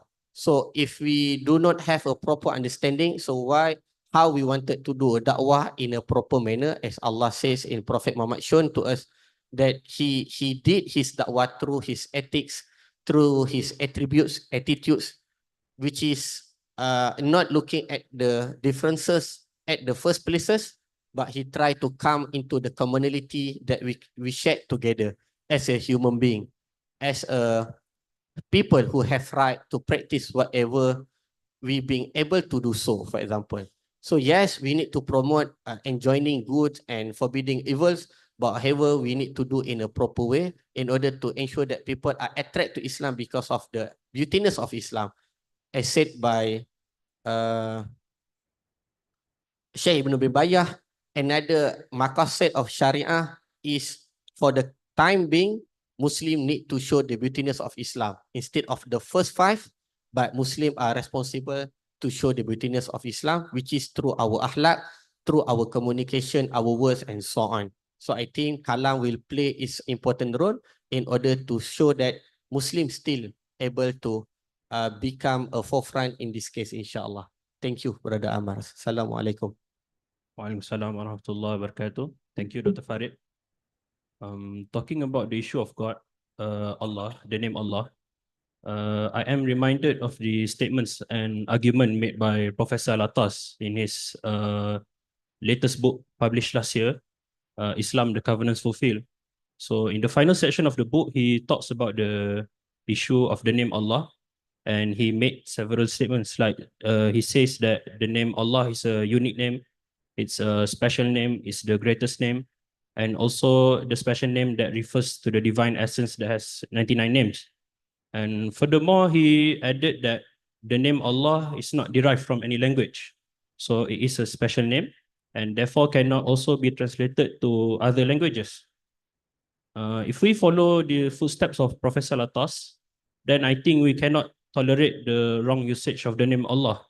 Like, for example, in the wrong theological and grammatical context, like using the name Allah in a Trinitarian context, or using Allah in a very wrong grammatical manner, like saying Allah Anak, or Allah Bapa, or Allah Roh Kudus, or translating the Shema verse in Deuteronomy, Hear, O Israel, the Lord is our God, the Lord is one, as dengar Israel, Tuhan Allah kita, Tuhan itu satu. Which I think is very wrong, and we cannot tolerate this kind of issue, and we need to educate them and preserve the sacredness of the name Allah Subhanahu wa Taala. Okay, so for our final discussion on chapter 12 by Dr. Alfa.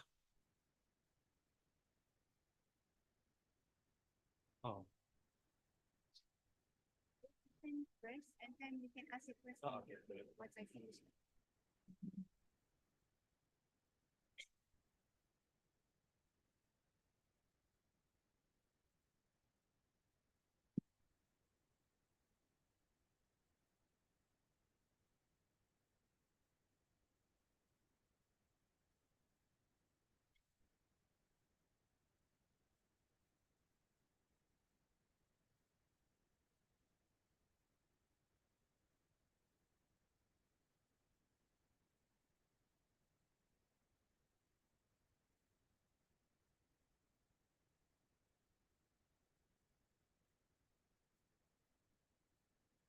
Okay, Bismillahirrahmanirrahim. Assalamualaikum warahmatullahi wabarakatuh, and very good morning to all respected guests, lecturers, students, and my fellow presenters and authors here on the stage. Okay, first and foremost, I would like to extend my deepest gratitude to Allah Subhanahu wa Taala for granting us the opportunity to gather here today.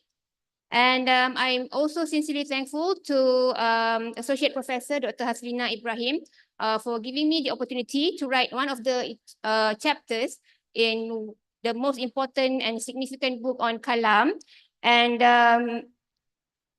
its spirit on integration. And then I will also to thank the organizers for allowing me this platform to share my topics and my thoughts on interreligious dialogue model, a design consideration for the grassroots.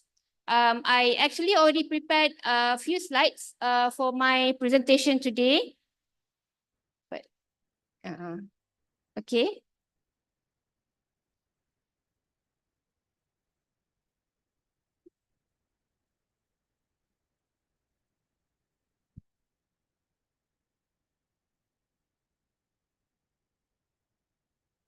Okay, that's the slide. Okay.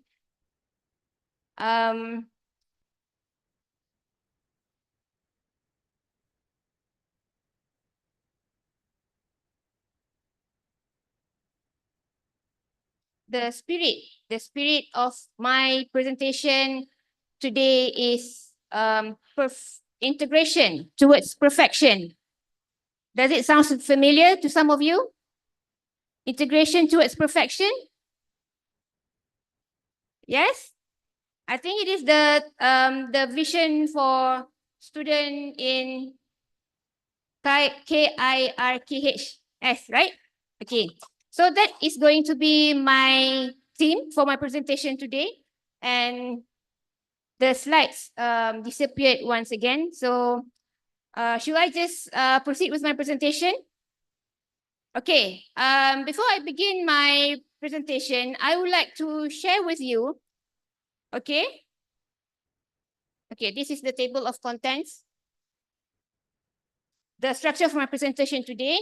There will be introduction, the rationales for interreligious dialogue, ethics of interreligious dialogue, methods of interreligious dialogue, participants of interreligious dialogue, and conclusion. Okay, before I go further to discuss about interreligious dialogue design, I would like to share with you guys a quote from Al-Faruqi on dialogue. Okay, according to Al-Faruqi, dialogue is the removal of all barriers between men for a free intercourse of ideas, where the categorical imperative is to let the sounder claim to the truth win. Dialogue disciplines our consciousness to recognize the truth inherent in realities and figurizations of realities beyond our usual ken and reach. Okay, so what we can learn from the quote from Al-Faruqi is how he already applied the integrated approach in his works on study of religion and interreligious dialogue. So we can see the main goal and the key aim of interreligious dialogue, according to Al-Faruqi, is the recognition of truth. And the truth, according to him, is inherent in Islamic religion as the Din al-Fitrah. Okay, so the main goal of interreligious dialogue is the recognition of truth that is inherent in Islam as Din al-Fitrah. This is what we can learn from Al-Faruqi, how he actually integrated the empirical method. Okay, so Dr. Haslina actually had produced an extensive work on meta-religion of Al-Faruqi. So meta-religion is an approach or is the outline of few principles of study of religion based on objectivity and empirical approach. So even though Al-Faruqi introduced this empirical and objective approach, but his main orientation and his main purpose is still theocentric and theological in nature. So this is where the spirit of integration emerged. Okay, the foundation. Sorry? Okay. So the spirit of integration we can see in Al-Faruqi's approach from the from the theocentric orientation or the theological aim and theological goal, and he by using the empirical and objective method of meta-religion. So it does not mean that if we use empirical method, we cannot combine it with the theological and theocentric approach. So Al-Faruqi had already proved to us that it is possible for us to combine or to integrate the theocentric orientation, the theological aim and goals with empirical and objective method, as what he did in the meta-religion principles in studying other religions. Okay. So as an introduction for my part, okay, as I mentioned before, I am embracing the spirit of integration in my presentation. So I will try to show to you how we can combine and integrate the integration between the theology and between the so-called scientific and empirical method. Okay, so to the next slide. We will see the few historical contexts in interreligious dialogue. Okay, in the past, theological threats came from groups like Mu'tazilites, Harijites, and many more. But today, we are facing new ideological challenges such as atheism, postmodernism, and secularism that are affecting Muslims, especially at the grassroots level. The classical kalam or Islamic theological method, as we know, relies on logical and philosophical argumentation, but still based on and grounded from Islamic principles. Okay, the challenge is how to make interreligious dialogue accessible to all levels of society if it use the method of, intellectuals, and if it is highly intellectual and if it is highly philosophical.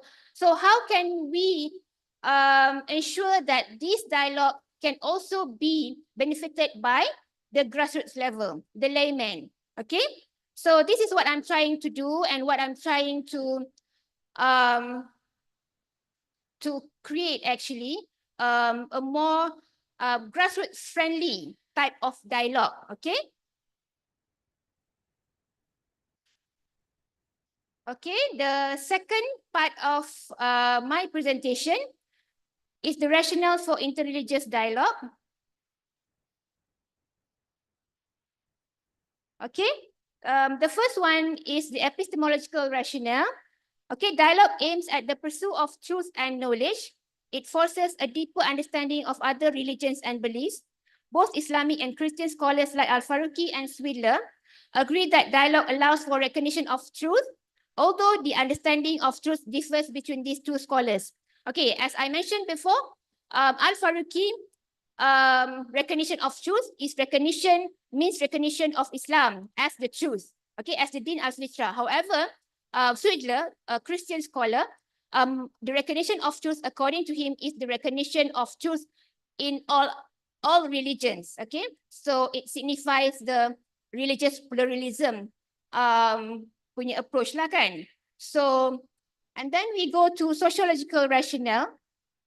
Dialogue fosters peace, resolves social problems, and counters oppression, poverty, and discrimination.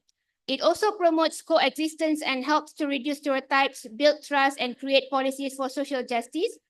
Al-Faruqi highlighted the joint efforts to different religious groups, such as fighting poverty as part of fulfilling God's will. So even though the sociological rationale seems like very objective and not very related to theology, but according to Al-Faruqi, we can make this possible if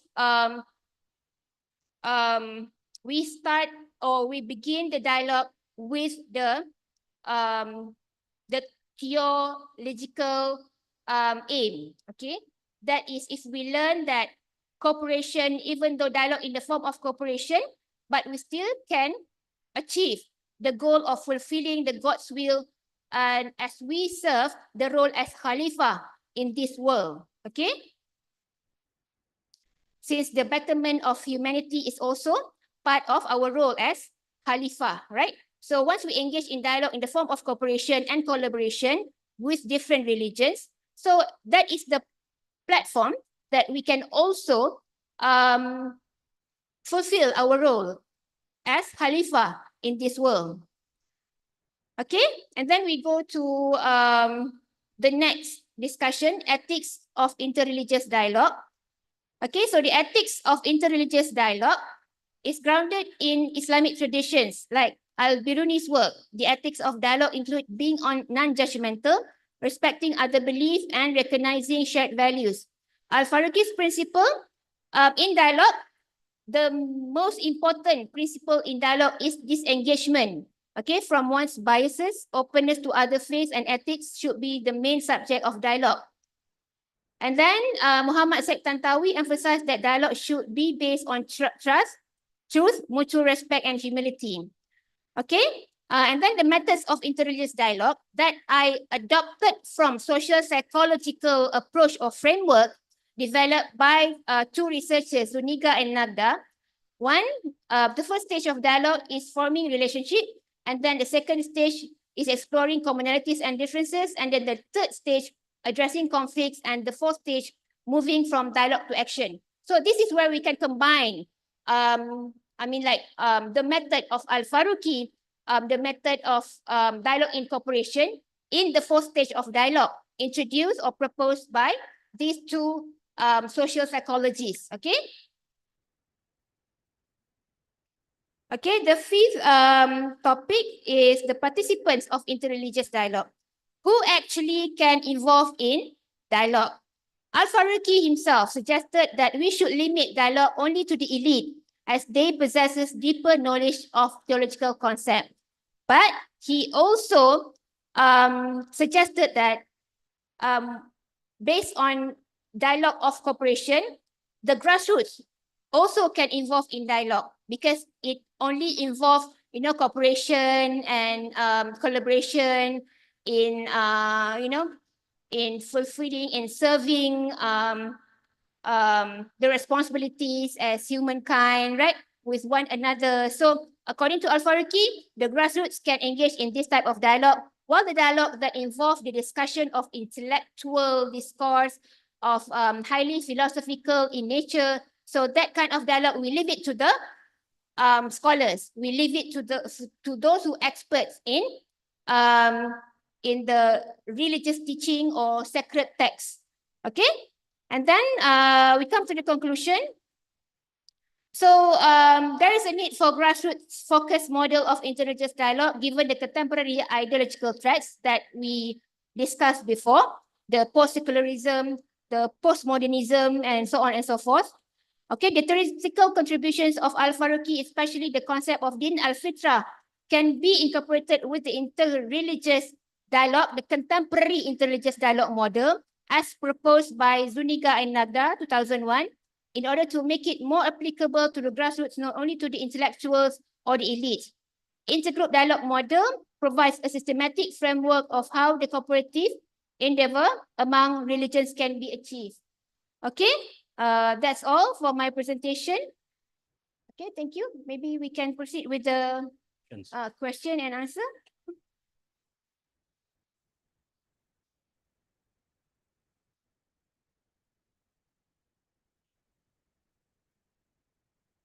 Oh, okay. Okay, thank you so much, Dr. Alpha, for the intensive presentation. Right now, I'm in my final year, final semester. And when I was in my second year, second semester, I took a course on interreligious dialogue with Dr. Fatme. He reminded us that being tolerant with one another is very important.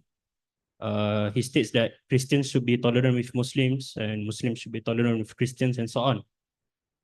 But he emphasized that there is something way more important than tolerance, which is to be firm with our own beliefs.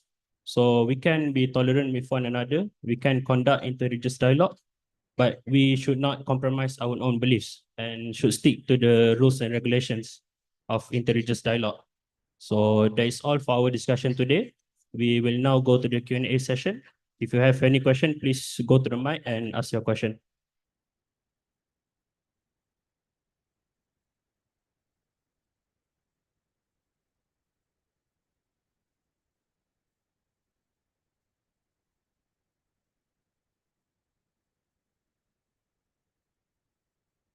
Okay.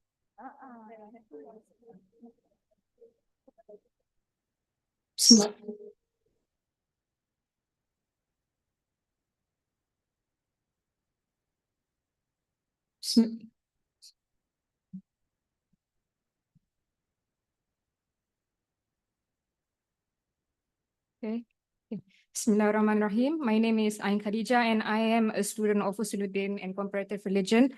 So my question is actually about the application of Ilmu Kalam in a specific issue in terms of our creed, which is I have a question, how do we justify rationally the belief in Malaika? Because I recently thought of if God is all powerful, why does he assign tasks to his creations when he himself can conduct those tasks by himself? So that's my question.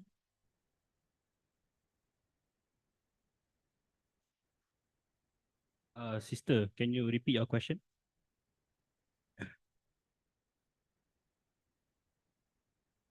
Okay, so I repeat again, my question is about the application of Ilmu Kalam in a specific issue in our belief. So how do we explain rationally the belief in Malaika, which is, if God is all powerful, why does he assign tasks to his creations when he himself conduct those tasks by himself?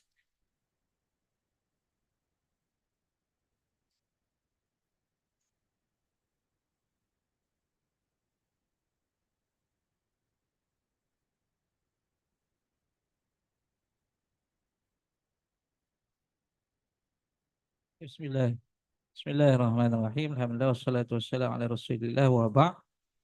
So the question about malaika, and why Allah assign the what we say malaikat to do their duty.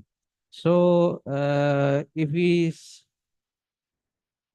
see to the discussion about ilmu kalam or the topic of ilmu kalam and issue discussion in ilmu kalam, so we can conclude that the content of ilmu kalam is the content of two faith profession or ash-shahadatain. With these two shahadatain, the first shahadah ashhadu an la ilaha illallah, we have to know about al-ilahiyat. So al-ilahiyat is the matter related to Allah subhanahu wa ta'ala and divine matter. And secondly, wa ashhadu anna Muhammadar Rasulullah. So we have to learn an-nubuwat, the matter related to prophethood. And after these two shahadatain, we also have to know the as-sam'iyat. As-sam'iyat is the matter of the unseen, or we also say al-ghaibiyat. So the matter of al-ghaibiyat, we just know from Quran and Sunnah. Quran and Sunnah. So with this topic or this theme, we know about malaikah. Malaikah is there. We know about al-jannah wan nar. We know anything related to al-ghaibiyat, which is unseen matter in this world. So malaika is uh, one of the unseen matter or al-ghaibiyat. So we believe when we take our shahadatan, we say ashhadu an la ilaha illallah wa ashhadu anna Muhammadar Rasulullah. So from this we have to believe in al-ghaibiyat and as-sam'iyat. So the matter of malaika and his work and what the obligation of malaika and so on, we just know about that from shahadah to shahadah and this topic al-ghaibiyat. So maybe some our speaker may add some point for this question. Thank you. Yeah, I should try. Assalamualaikum warahmatullahi wabarakatuh. So sister, you were asking the rational justification, and Dr. Wan Hassan has explained from the intellectual tradition how do we deal with these questions of al-sam'iyat. all the explanations given about the sam'iyat, malaika, yaumul bi'tha, al-khairu wa syarru, free will and predestination. But to add, to enrich to that discussion, I would say that in the Islamic perspective or the Quranic perspective, or from the perspective of Islam, malaika is explained as given certain tasks. Malaika Jibril, malaika Malik, Ridwan, so on and so forth.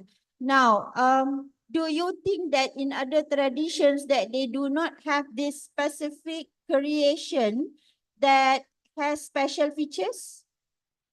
They do have. In the Greek stories, yeah, Christianity, Judaism, they are familiar with this discourse about angels. Yeah, but of course, Islam is the religion that has been assigned to mankind from the very beginning, at the time of Prophet Adam alaihi salam. As a matter of fact, Islam is not only the religion of the man, it is the religion of the universe. It is the religion of the angels. It is the religion of the uh, of the nature. Yeah.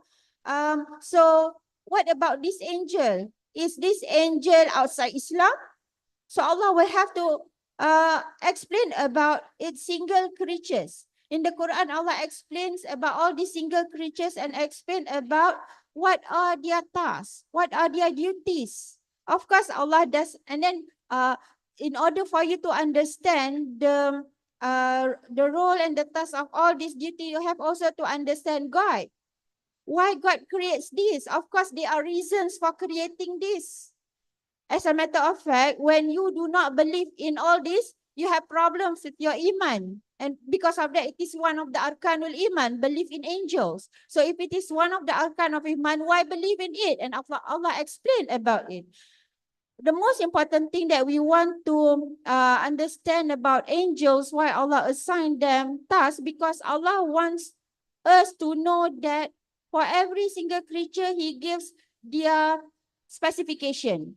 He does not create things in vain. That's why by knowing other creatures, we know Allah. Because Allah does not create everything in vain. And of course, Islam has explanation to many of the questions that we have in life. If you are familiar with the Greek myth, you know they have so many gods, demigods, and the so-called angels as well. So if these are the angels, demigods, and gods in Greek mythology, in Christianity, in Judaism, in Hinduism, in the Chinese traditional religion, what about angels in Islam? What does Islam say about these angels? And why are they necessary? Most importantly, I believe that Allah creates angels to make men understand why Allah creates men. Because Allah creates angel with certain designation, tau'an wa karhan. Allah creates angel Malik to look after the Jannah. Allah creates Jibril to be a communicator.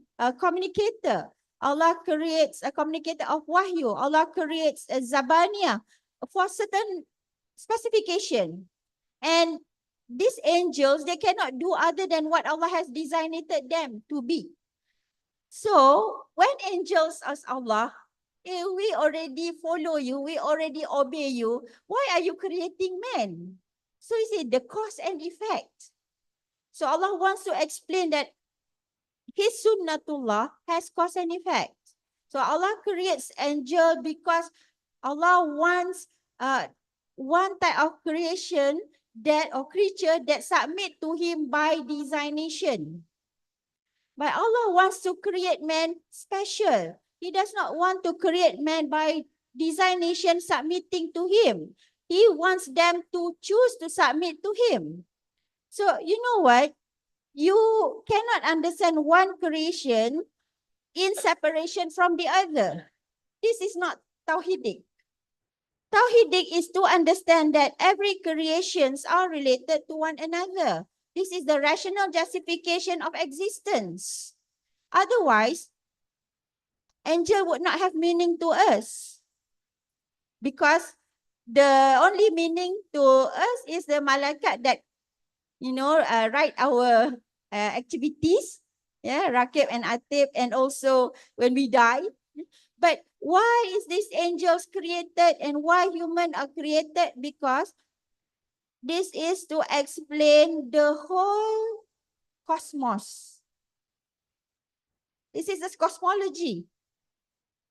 This is God's action, af'alullah.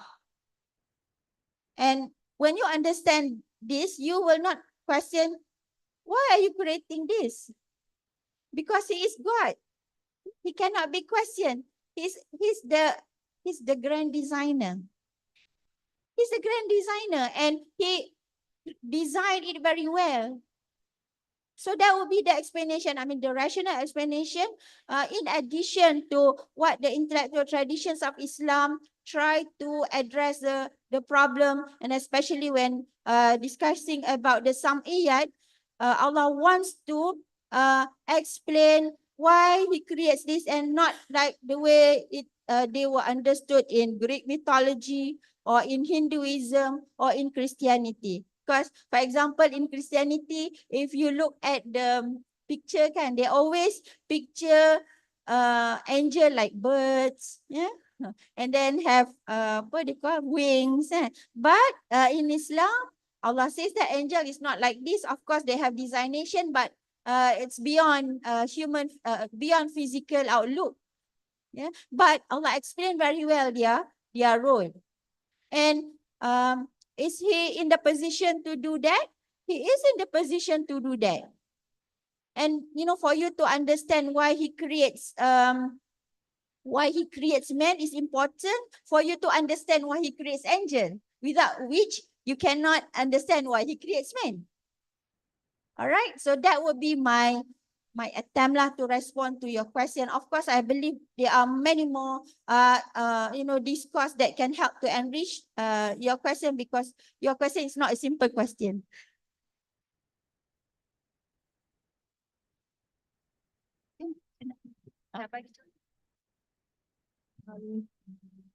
Okay, about the question, whether what I understand from the question is the sister is trying to ask whether if Allah assigned certain tasks to Malaika, doesn't mean that God is weak.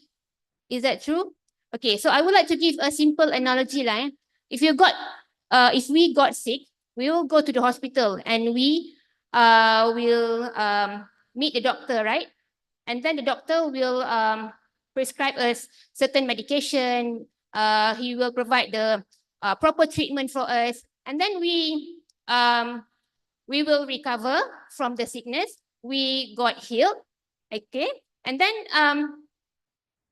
does it mean that the doctor is more powerful than God because he treated us, because we are recovered from our sickness, from our illness? So does it mean that the doctor is more powerful than God and God is weak?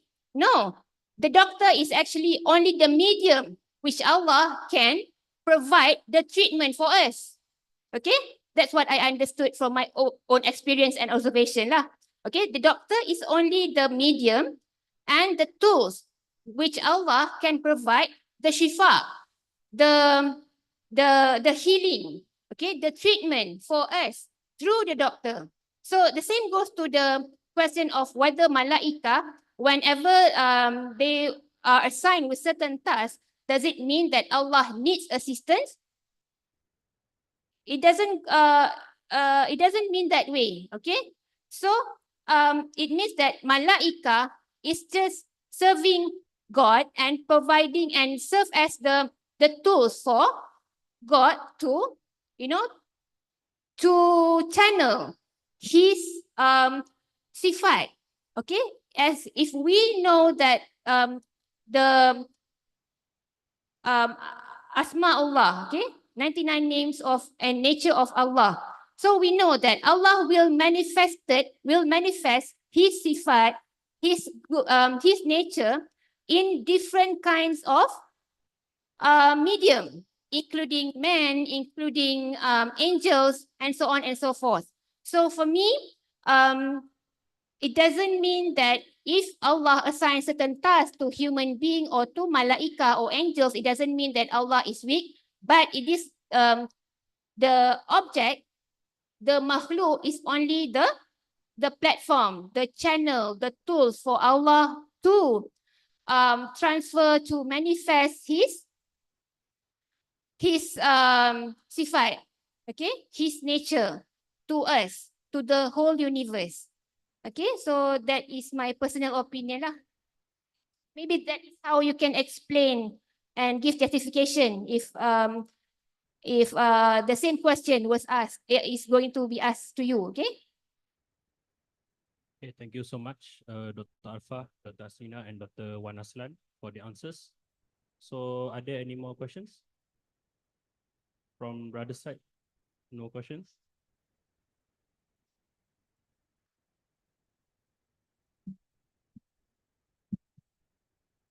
Bismillahirrahmanirrahim. Assalamualaikum warahmatullahi wabarakatuh. My name is Nik Muhammad Badrain bin Zamri from Department Fiqh and Usul Fiqh. My question is, as we know right now, we have two schools or manhaj in Islam that are always viral nowadays between Salafiyah method and also Kala method, or basically that represented from Ash'ariyah for nowadays context.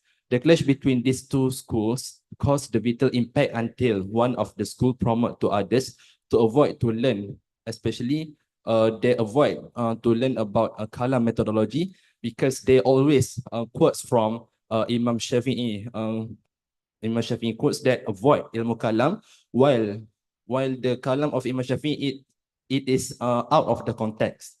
So my question is, how we can harmonize these two schools or manhaj to face up with interreligion debate or dialogue, and to unite themselves to face up this dialogue together, while we know from history context, ilmu kalam has proven that the knowledge, the ilmu kalam has succeeded in dispelling doubts about Islam. That's all my question. Thank you. Thank you, brother.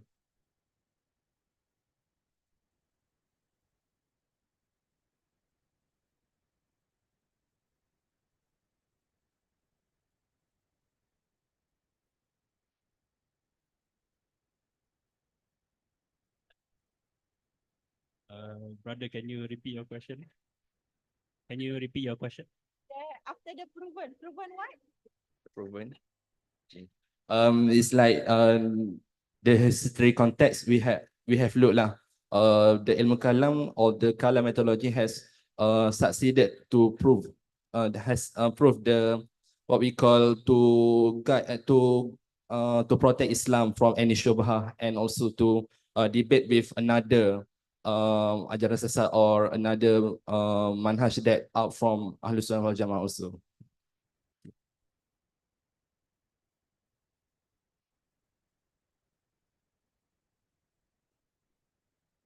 Bismillahirrahmanirrahim. Assalamualaikum, and thank you for the questions. I think it's quite hard to answer in specific the questions. One thing that interests me is when you said that how to deal with these issues between the two debate of the groups, either those who are in Salafi and Ilmu Kalam. So I think we can promote to buy this book first. Because of in this chapter 4 already talk also how the Ilmu Kalam can deal with the interreligious context compared to the what currently in the mainstreaming issues between the Al-Salafi group and Al-Kalam group. I'm not an really expert in these two fields, but I still remember when when we had Shaykhul Azhar who came to Malaysia, and there is one question regarding the same issues, like between Ahlus Sunnah wal Jamaah and Salafi, which one is the most correct or which one is the most closest to the Prophet Sallam. But then Sheikh Al-Azhar mentioning that both are Ahlus Sunnah wal Jamaah without in respect to either field of discipline that they have. However, throughout the zaman, the period of the discussion, how the knowledge is emerged, it is conclude that all of them are in the same cycle of the way how they produce the discipline. But it does not giving the right that one to another can claim that one is surpass to another. So in this context between what have been done now between the Kalam and Salafi, when I refer to the most of another scholars that we have, some of the issues that they discuss already done, been discussed, and that is a jurisdiction or the conclusion have been made. However, it was being brought up again and again in order to identify which group is the most depth of understanding into the issues and the most they try to claim themselves. So I'm not sure whether we wanted to prolong these issues. Is it benefits to the public especially? Is it deepening our understanding in the true sense that make us respect to one another, or it depending us to that knowledge but they respect to one another? Even the worst case is we respect to the father of the knowledge, if I can say that, which is we belittle the stages of or the status of Imam Al-Ghazali, Ibn Rushd, and alike and so on. So to me, if we refer to the Sheikh Al-Bata'i, I think he says that Kalam is the one who another field that complete the what being discussed by the Salafi group that based on the literal understanding, for example. However, it also need to another sphere of coming into that from the fiqh, from the usuluddin, from Sharia, as well as from the dakwah methodology to come into sphere to discuss and what are the best findings or argument that we can give in order to deal with specific issues. Like you said, especially in terms of interreligious discourse. So I think that we cannot say that only one field can deal with this kind of specific issues, but it need integration of these disciplines from one to another, and then able for us to deal with the issues that engage with another group, especially Christianity, Judaism, Hinduism, and so on. So that is from my response to it. Thank you.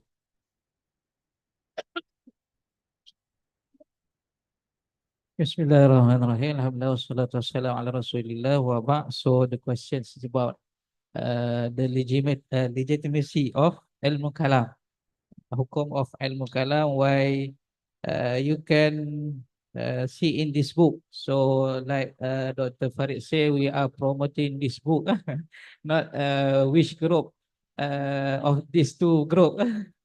So we can see in the chapter 4 of my topic. So I have discussed the topic of legitimacy of ilmu kalam, because at the first ilmu kalam was with Khawarij, Mu'tazilah, and so on. And then come Imam Abu Hasan al-Ash'ari, he used the method of ilmu kalam, and then Mu'tazilah, just we know the name until now. So Imam Abu Hasan al-Ash'ari come with method of ilmu kalam, and we have see through the history. So the hukum of ilmu kalam or legitimacy of ilmu kalam, we could see through the history. And then after that, Imam Abu Hasan al-Ash'ari wrote his book Al-Khawd fil Ilmi al-Kalam,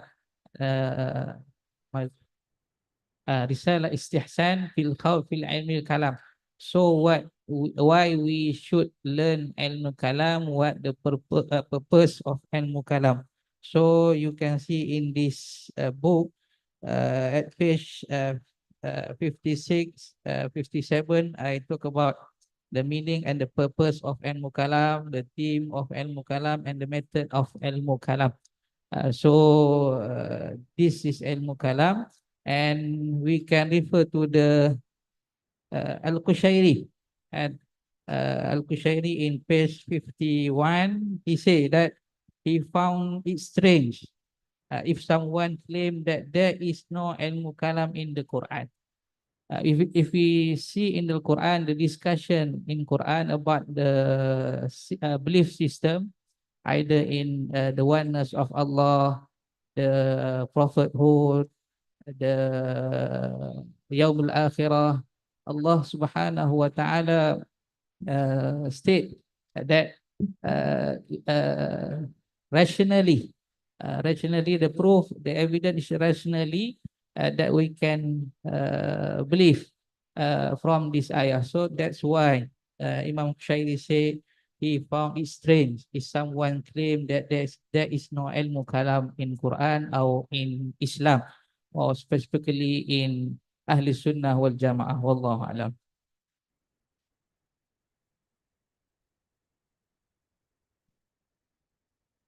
Bismillahirrahmanirrahim. First of all, I think the rule of the thumb is always not to be extremists or fanatics to one particular approach. One, eh? So any type of extremism is not compatible to Islam. Okay? And I think Dr. Wan and Dr. Farid has already explained a very substance perspective of what kalam has to contribute in solving the problem of the ummah. Okay, so I think that is not a matter to debate anymore. As a matter of fact, whether it's Salafi method or whether it's the kalam method,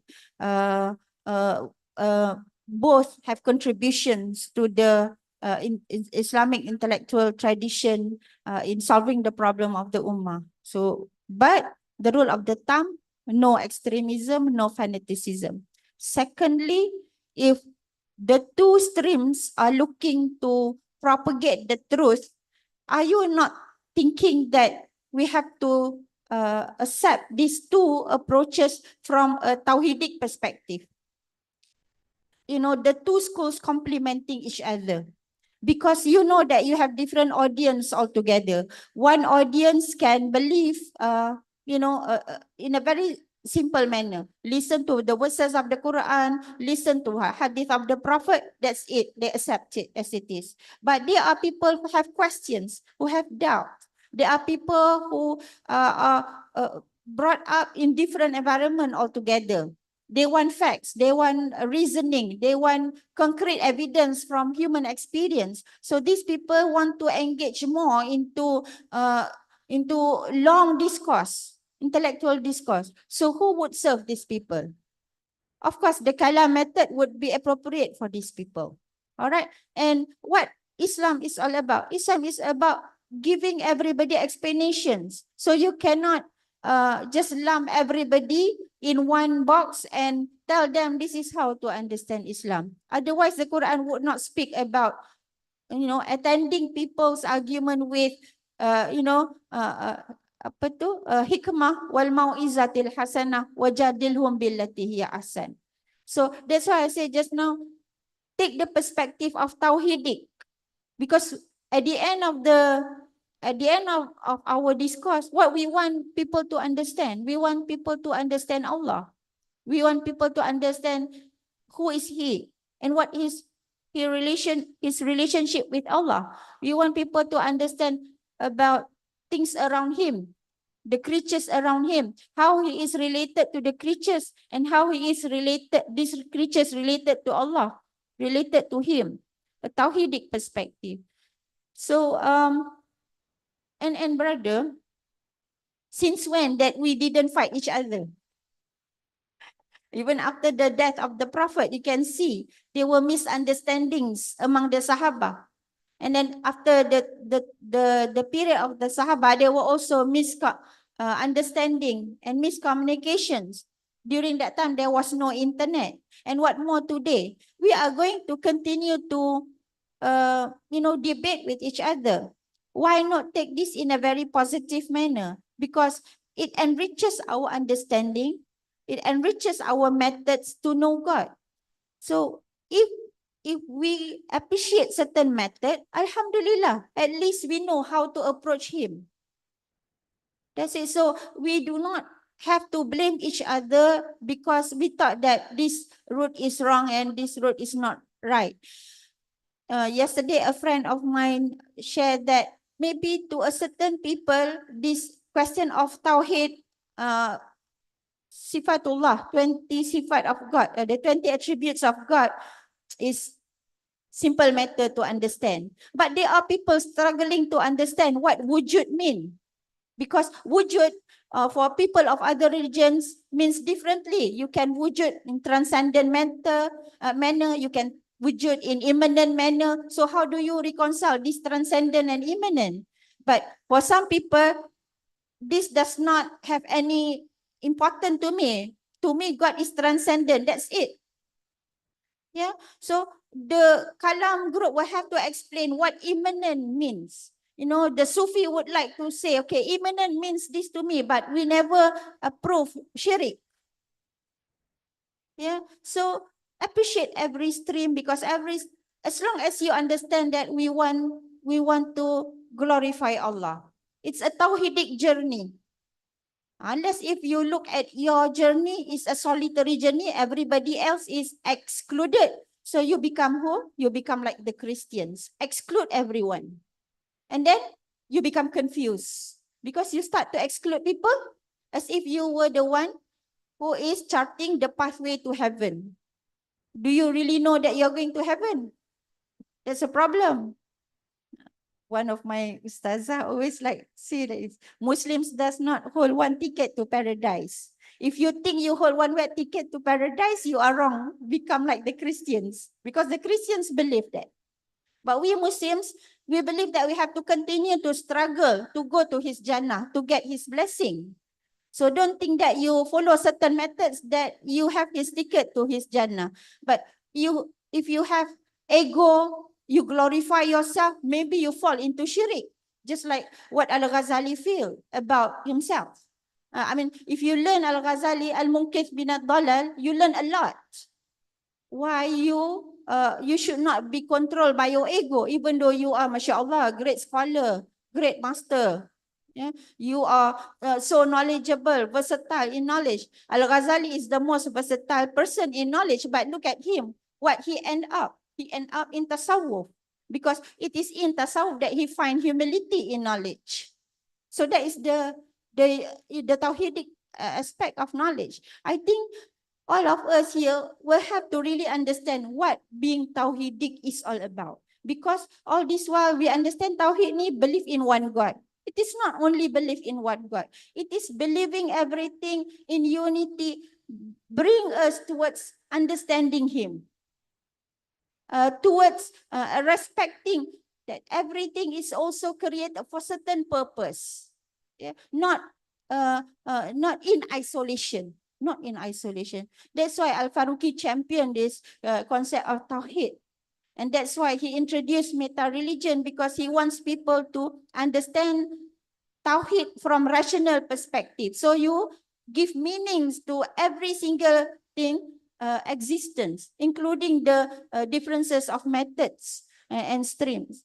And you know that if you look into the history of Islam, all these different methods and streams contribute significantly to Islam. I mean, if I were to quote my professor, almarhum Professor Irfan Abdul Hamid Fatah, maybe this sounds too extreme to you. And in fact, he said because of his speeches, people thought that he belonged to that group. He said, without the Mutazilites, maybe Muslims during that time, many Muslims during that time will become Christians. Because Christians managed to satisfy logical explanations. Without the Mutazilites, yeah, Muslims were not able to counter the argument put forward by the Christians. So that was a contribution of the Mutazilites, because not everybody can appreciate the Hanabalites approach. Not everybody can appreciate the Hanabalites approach. Seriously. Because there are people who continue to ask and want some more, want some more, and want some more. Yeah, so you have to know your mother own. Yeah, and I hope you in front of me here can understand and appreciate these differences. I mean, focus on the subject matter that we deal with. If you want to argue about the attributes of God, if you don't want to argue about the attributes of God, fine, it's okay. But don't let people think that you are, like Dr. Farid said just now, you what you call that? You assassinate the character, the contributions of great Muslim scholars. That is zalim.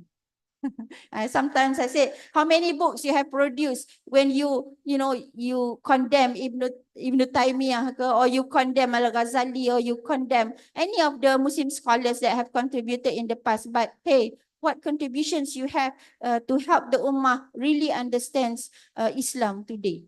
Yeah, so that would be my response to your question. Thank you so much, Dr. Farid, Dr. Wan Haslan, and Dr. Asrina for the extensive answers. So I think that's all for our Q&A session. Now I want to express my gratitude to every panelists who are willing to spend their time and share priceless knowledge. So everyone, please give them a round of applause.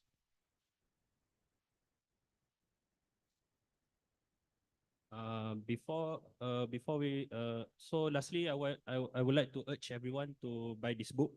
If you want to know more in detail about the discussions we had today, so please buy this book. You can claim your vouchers at the booth behind, and then you can buy the book at the IIM Press Book, inshallah. So before we disperse, I would like to invite everyone, speakers and audience, to gather for photography session.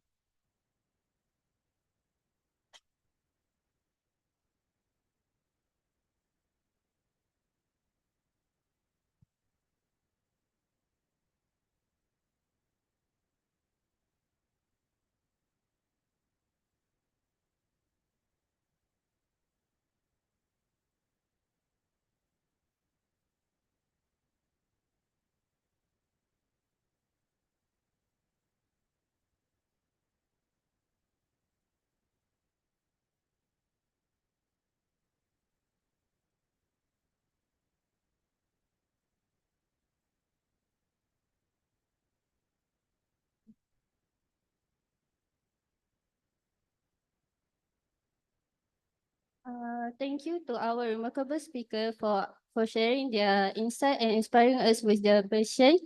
As we conclude our book talk session just now, I want to express our heartfelt gratitude to everyone who joined us from beginning to end. Okay. To all participants who are IIUM students and have not yet registered at the IRK HS booth, please remain in your seat while our committee's members share the QR code for attendance and start point, and also give you your book voucher for feedback session. Please key in for feedback session. Please key in book talk 2 before you give your feedback. Oh. Oh.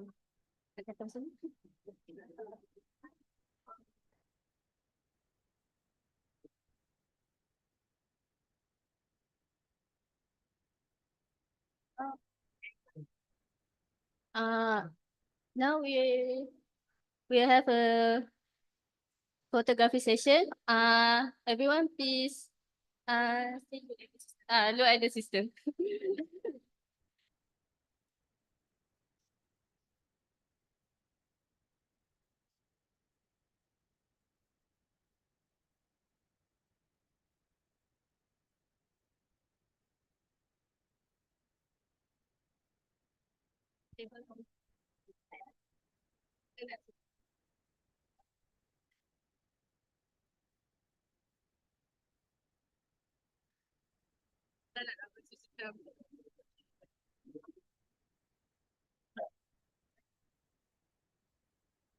Assalamualaikum. Minor correction for brothers and sisters who have not yet registered or got your book vouchers. Please come to the MC rostrum now. This is especially for those of you who have not yet registered and have not received any book vouchers yet. Okay, can you scan this QR first? Allah. Pegang this. Okay, scan the QR first. Boleh. Make sure you put today's date and at the feedback section, letak book talk 2. So that we know that you came to the book talk. Right. Yang dah register dekat booth tadi tak payah scan balik sebab link sama je. Right. And ambil your vouchers before you go. Tadi nampak IIUM TV ke? Tak kena. Tak ada apa nak. Sini. Jap, yang dah register tu ambil book voucher dulu tau. Jangan balik je. Dah scan? Baik. Yang this one, you ambil?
يرتوي بالحب قلبي حب خير رسل ربي من به أبصرت دربي يا شفيعي يا رسول الله أيها المختار فينا زادنا الحب حنينا جئتنا بالخير دينا يا ختام المرسلين يا حبيبي يا محمد يا نبي سلام عليك يا رسول سلام عليك يا حبيب سلام عليك صلوات الله عليك يا نبي سلام عليك يا رسول سلام عليك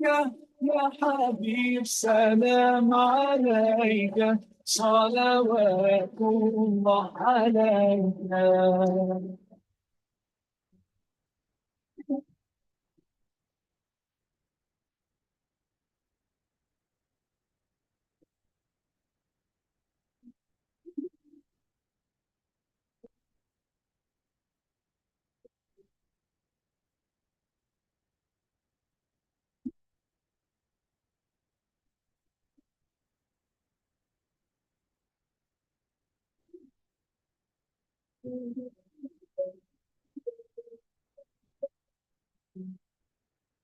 يا نبي سلام عليك يا رسول سلام عليك يا حبيب سلام عليك صلوات الله عليك يا نبي سلام عليك يا رسول سلام عليك.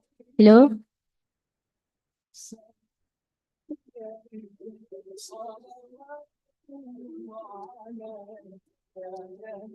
We will begin our next book talk session in 5 minutes. Therefore, for audience, you may take a seat while waiting for the next book session. Thank you.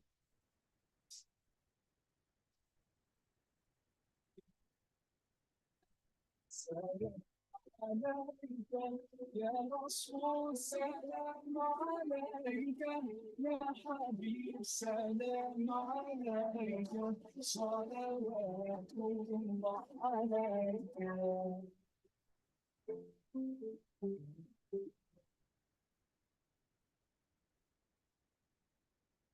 يا من أتيت فزدت حبنا أسعدتنا وجمعت شملنا أنت هدية من الله لنا بعد انتظارنا لن تكون السنة فيك السرور والهنا حمدا لك يا ربنا. Let's enjoy this happy day. Ikut Mubarak, let's celebrate. Let's enjoy this happy day. عيد مبارك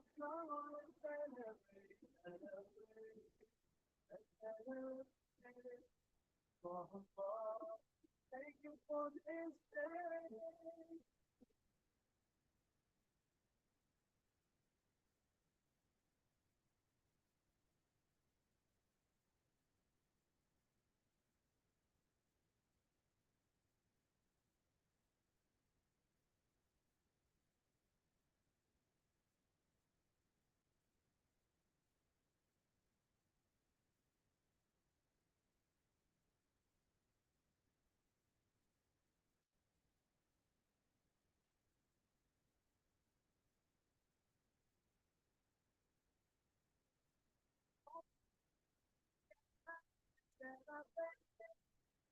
Face to face, so come on down the way, so down the world.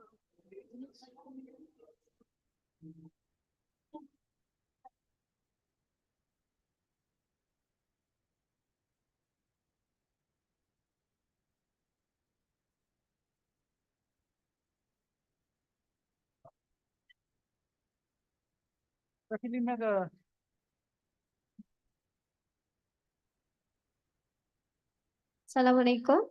Our session will begin shortly. Participants are encouraged to stay around, find a seat, and listen to our session. Thank you.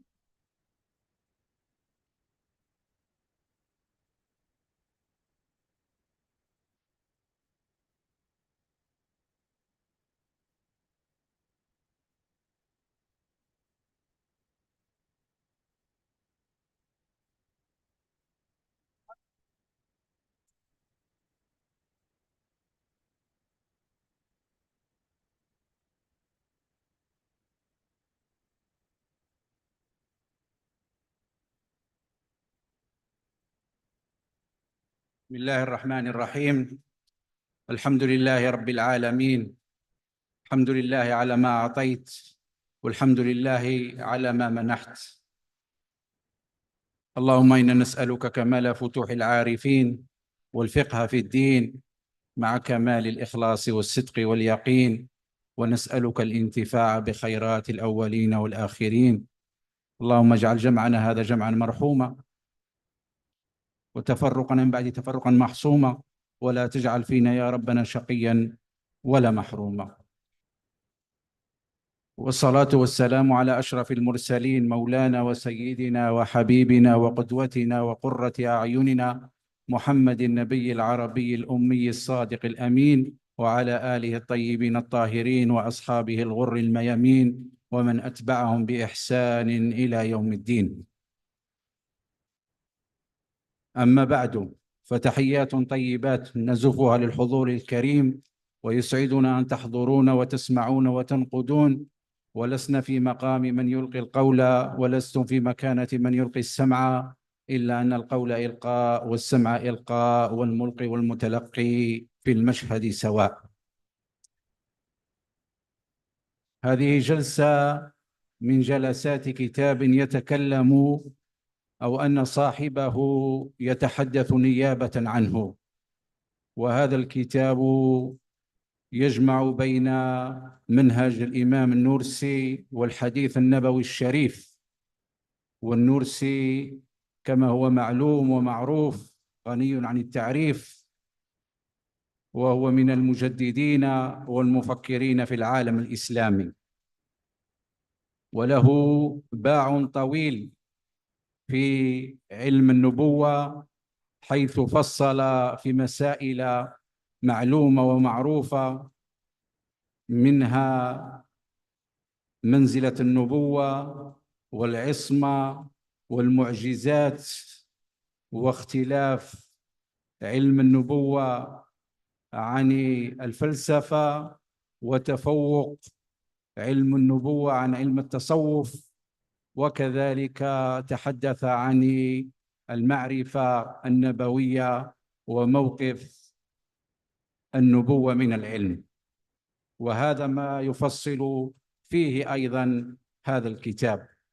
كذلك يفصل هذا الكتاب حول رسائل النور ورسائل النور كما فصل فيها النورسي في كتابه أهل القرآن، قال بأن رسائل النور أو خدمة رسائل النور هي من أجل إنقاذ الإيمان.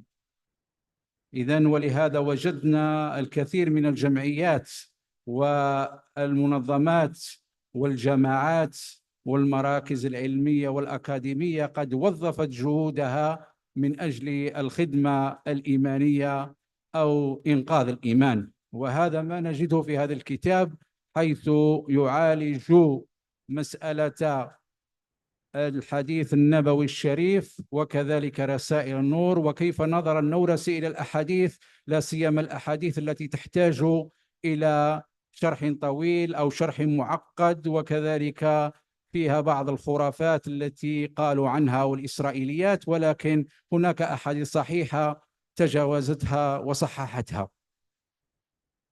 وهذا الكتاب يعرض هذه المسائل، وهو معلوم للدكتورة روضة الفردوس فتحي ياسين والنور عينة مرضية بنت جي رحيم.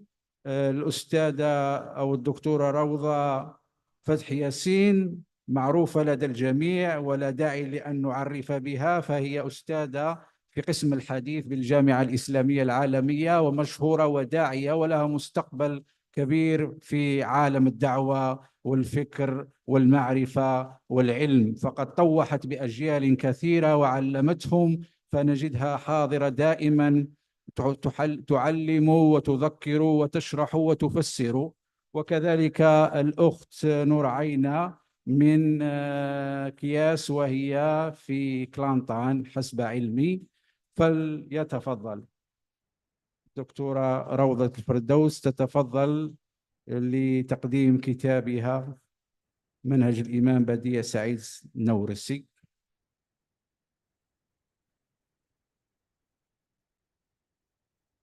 أعوذ بالله من الشيطان الرجيم. بسم الله الرحمن الرحيم. الحمد لله رب العالمين، والصلاة والسلام على أشرف الأنبياء والمرسلين وعلى آله وصحبه أجمعين، أما بعد.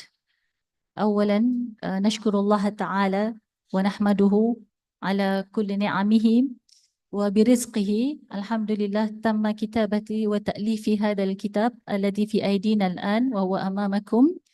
وثانيا إلى IIUM Press بالتعاون مع خيرات نشريات نشر الخيرات تركيا. IIUM Press معنا الأستاذ المشارك دكتور يوسف، هو يساعدنا كثيرا في تحقيق هذا الكتاب وتوجيهاته الغالية. عسى الله سبحانه وتعالى أن يعوضه بالجنة النعيم إن شاء الله.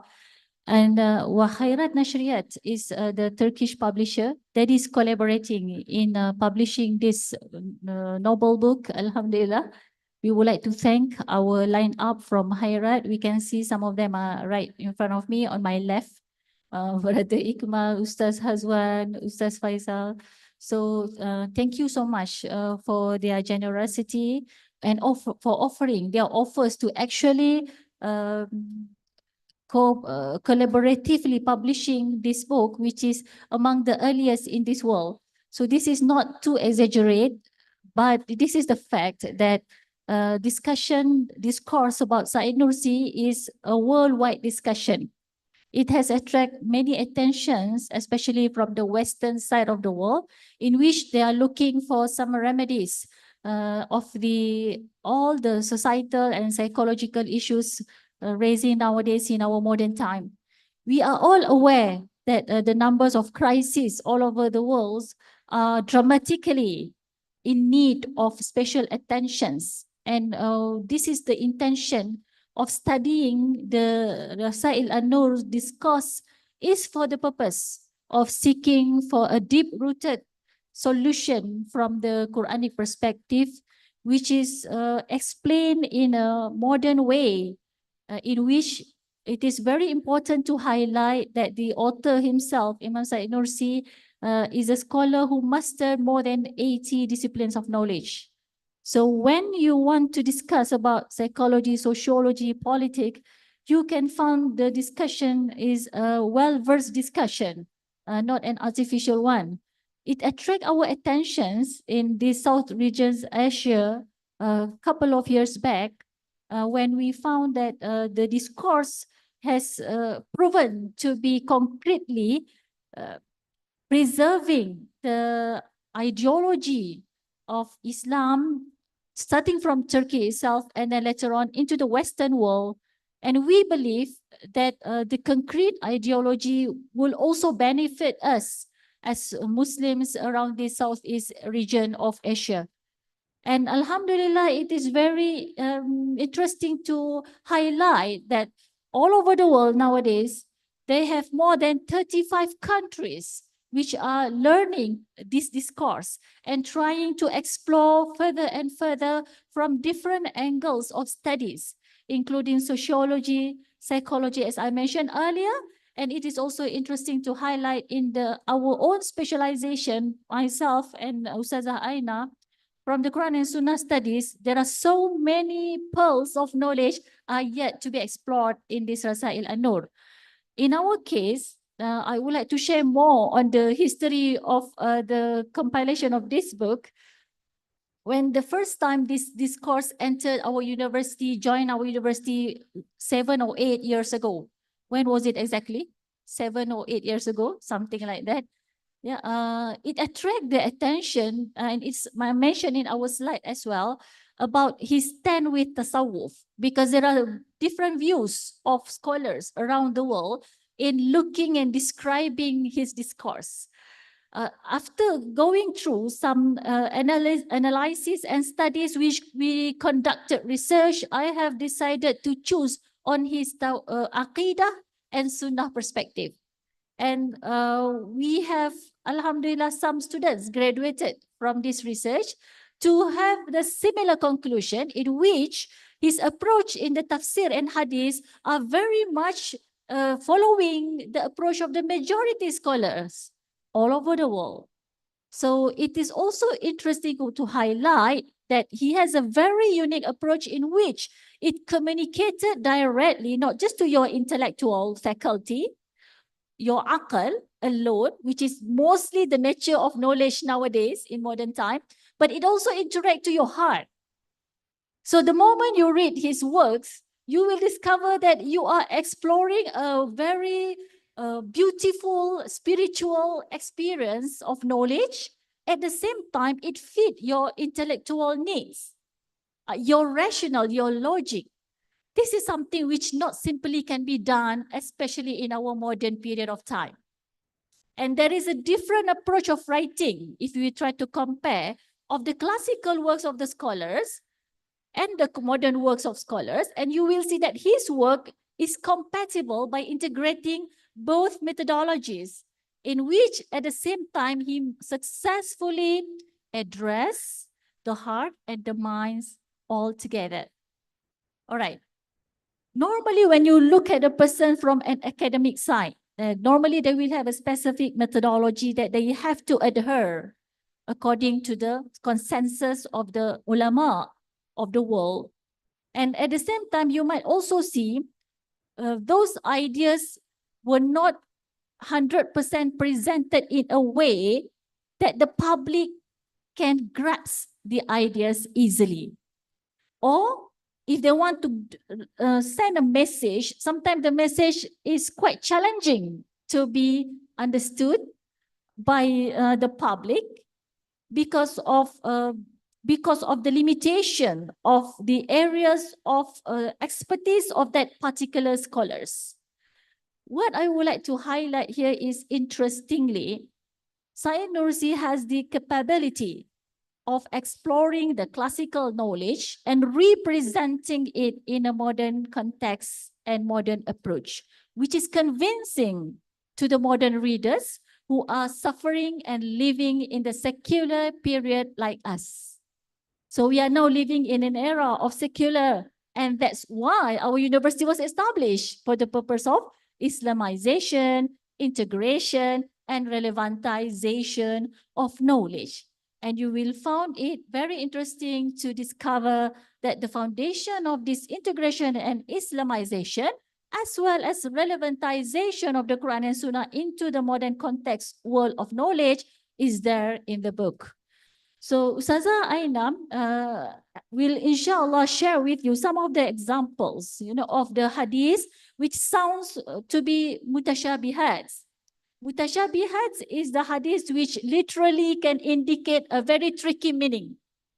It may raise some questions in your mind, and the first time you read the text, maybe the question would pop out from your mind. What does it mean? That's why it is called as mutashabihat. In the Quran, there are some verses which is muhkamat, and there are also verses which are mutashabihat. And the difference between the two verses are because muhkamat are those verses which is very clear in terms of the statement, while mutashabihat are those verses might contain more than one meaning, or the meaning is ambiguous to the reader in general, which need further clarification or interpretation. So the same thing happened also in hadith. There are hadiths where you can see that the text itself sounds controversial, and she will share some of the examples. Yeah, Ustazah Aina. She can also explain in Malay. And then the way Imam Said Nursi is defining those hadiths is in line with the majority scholars' methodology, at the same time trying to relate it to the problems of our modern society, so that hadith can help us to come out of our problems that we are facing nowadays. So let's say some of the controversial hadith that people like to know is about Dajjal, Imam Mahdi, things like that. So it is also mentioned there, where he was explaining what does it mean by Dajjal in our modern current system. So I think that's from me for the introduction and the historical background behind the writing of the book. Feel free to have it, to own it, especially if you understand Arabic language. And do pray for us for the translation into Malay. Inshallah will come into reality. We have the translator somewhere here. I saw him just now. So just pray for the success of the writing for the benefit of the Ummah at the end of the day. I think that's all from me. And shall Ana أعطيها مباشرة? Okay. So Bismillahirrahmanirrahim. Assalamualaikum warahmatullahi wabarakatuh. Alhamdulillahi rabbil alamin. Wassalatu wassalamu ala ashrafil anbiya'i wal mursalin. Wa ala alihi wa sahbihi ajma'in. Subhanaka la ilma lana illa ma 'allamtana innaka antal alimul hakim. Rabbi shrah li sadri wa yassir li amri wahlul 'uqdatam min lisani yafqahu qawli. Saya translate dalam bahasa Melayu lah ya, minta izin pengerusi. Okay, apa khabar semua para hadirin? Okay, Alhamdulillah. Saya rasa pertama sekali lah terima kasih kepada pihak IIUM Press dan juga Herald Foundation atas usaha yang begitu tinggi. Kita sampai kepada untuk melihat pengorbanan ataupun perjuangan seorang tokoh yang dalam lingkungan zaman sekular lah kita boleh kata. Okey. Jadi untuk permulaan kepada perbahasan ini, okey, kita kembali terlebih dahulu kepada sedikit pengenalan suasana yang dihadapi oleh Said Nursi ketika mana zaman beliau menghadapi ujian-ujian, dalam masa yang sama beliau mampu untuk menulis kitab, menulis sesuatu yang sangat berharga yang sehingga hari ini menjadi rujukan masyarakat semua. Alhamdulillah. Jadi bila mana saya dalam bidang hadis, okey, mengimbau kembalilah dalam tempoh penulisan tesis master saya di bawah seliaan Dr. Raudah. Setiap bila mana diberi kitab ini sebagai bahan kajian, setiap helaian saya rasa ada sesuatu yang sangat berharga yang perlu dirungkaikan untuk diberitahu kepada para masyarakat tentang nilai-nilai yang diketengahkan oleh Said Nursi. Terutamanya saya mengambil fokus bidang hadis lah. Okey, kalau kita tahu Said Nursi ni kehidupan dia mengalami dua peralihan kehidupan. Dikatakan pertama Nursi Al-Qadim dan juga Nursi Al-Jadid. Maksudnya Nursi yang lama dan Nursi yang baru. Apa maksudnya di situ, iaitu ketika mana dinamakan Nursi yang Al-Qadim, iaitu ketika mana beliau bergelumang dengan pemerintahan ketika mana ketika mana Turki ketika itu diketuai oleh Kemal Atatürk. Jadi kita tahu Kemal Atatürk ni dia punya ketegasan dia untuk membawa ideologi yang menyalahi fahaman Islam sangatlah tinggi. Jadi di situ kita boleh lihat betapa usaha beliau untuk membawa mesej dalam Risalah An-Nur ni sangatlah hebat. Okay? Dan dikatakan dalam kitab Risalah An-Nur bahawasanya Said Nursi ni dia separuh Ami. Maksudnya dia penulisan dia sedikit tidak mungkin begitu jelas. Okay? Tapi beliau berusaha untuk menulis dan dicetak kembali oleh anak-anak muridnya. Dan bila saya melihat satu persatu perbahasan yang beliau berikan dalam komen dalam perbahasan hadis, saya rasa betapa hebatnya beliau ni kerana setiap penulisan yang beliau nukilkan tidak ada apa-apa masadir wa maraja', tiada rujukan. Semuanya daripada hasil beliau menimba ilmu daripada kecil sehinggalah beliau menulis kembali dalam helaian-helaian lembaran dalam Risalah An-Nur sehingga boleh membukukan hampir 11 jilid. Okay? Jadi kita boleh lihat suasana pada ketika beliau di dalam pemerintahan Kemal Atatürk, Nursi Al-Qadim, yang mana beliau bergelumang sangat banyak dalam mehnah tribulasi bidang politik. Beliau rasa beliau mampu untuk membawa Islam dalam keadaan seketika itu. Okey, tapi bila mana usaha-usaha beliau banyak dipatahkan oleh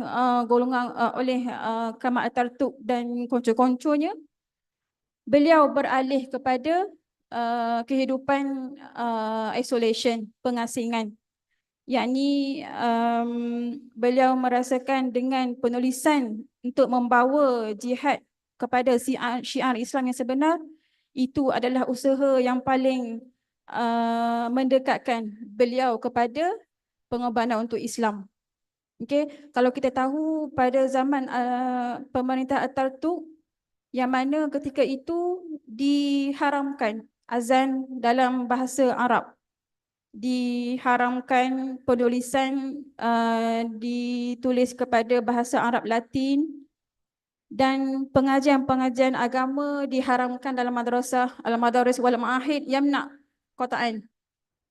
Jadi boleh bayang macam mana kuatnya semangat Said Nursi dan para pelajarnya untuk terus mencetak dan menyebarkan risalah-risalah An-Nur pada ketika itu sehingga sampai kepada kita pada hari ini. Okey, baik. Pertamanya saya mulakanlah dengan bidang penulisan An-Nursi.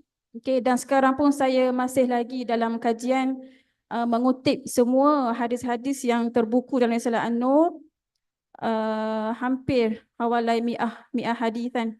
Okey, Masya Allah. Maksudnya setiap ungkapan yang beliau ceritakan dalam Risalah An-Nur itu memberi dalil kepada hadis. Okey, walaupun tidak sama mi'ah bimi'ah, tidak tepat hadis dia, tapi dia punya kesinambungan ataupun kesamaan kefahaman kepada hadis itu menyamai dengan para pendapat muhadithin. Okey, yang pertama saya pergi kepada contoh hadis, bila mana kita cerita mutasyabih, hadis mutasyabihah, seperti mana Dr. Rawdah beritahu tadi, hadis yang mana kita melihat hadis itu secara roughly, secara kasar memang kita tak mampu untuk memahaminya. Memerlukan kepada penelitian dan kefahaman daripada para ulama lah. Maksudnya semestilah daripada kutub-kutub hadis, syarah-syarah hadis. Pertama hadis, boleh kita pergi kepada slide contoh hadis. Okey, hadis pertama, Innallaha khalaqa Adam ala suratir Rahman. Ini disebut oleh Said Nursi dalam kitabnya Al-Lum'at, membawa maksud sesungguhnya Allah ni mencipta Adam dalam gambaran Ar-Rahman. Jadi kalau dilihat secara literal, secara lafzi, kita memahami ia seolah menyamai dengan sifat Allah Ar-Rahman. Okey, sedangkan at-tashbih sedangkan apa panggil, kita tidak boleh laisa kamitslihi syai'. Kita tak boleh nak menyamai ciptaan dengan ciptaan Allah. Okey, jadi di sini Said Nursi membawa pendapat beliau, iaitu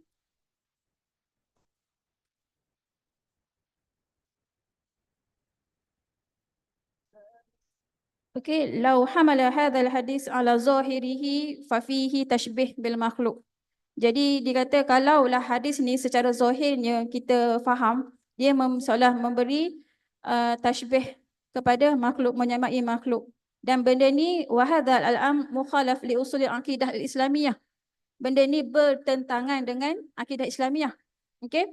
Jadi maknanya dikata tashbih al-khaliq bil makhluk mukhalif li usul al-aqidah. Wa min thamma yahtaj ila tawdih wa bayan likai yazhar makna al-murad minhu. Thumma nukila Said Nursi. Kemudian Said Nursi mengambil pendapat ara' ba'dul firqu fi bayan hadzal hadis. Anna ahlu turuq as-sufi fasirru hadzal hadis tafsiran ajiban la yalik bil anqaid al-imaniyah wa la yansajimu ma'aha. Jadi maksudnya penafsiran kepada hadis ini, Allah itu mencipta Adam dalam bentuk Ar-Rahman, itu sama sekali tidak betul lah. Jadi Said Nursi mengambil pendapat para ahli sufi mengatakan itu adalah bersalahan dengan akidah. Dan Imam Ibn Hajar Al-Asqalani mengatakan di sini,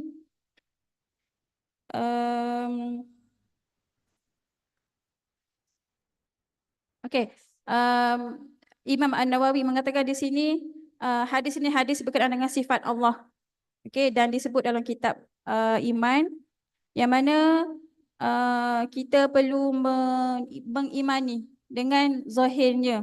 Maksudnya kita tak boleh nak memberi maksud secara tafsiran dengan tafsiran kita sahaja.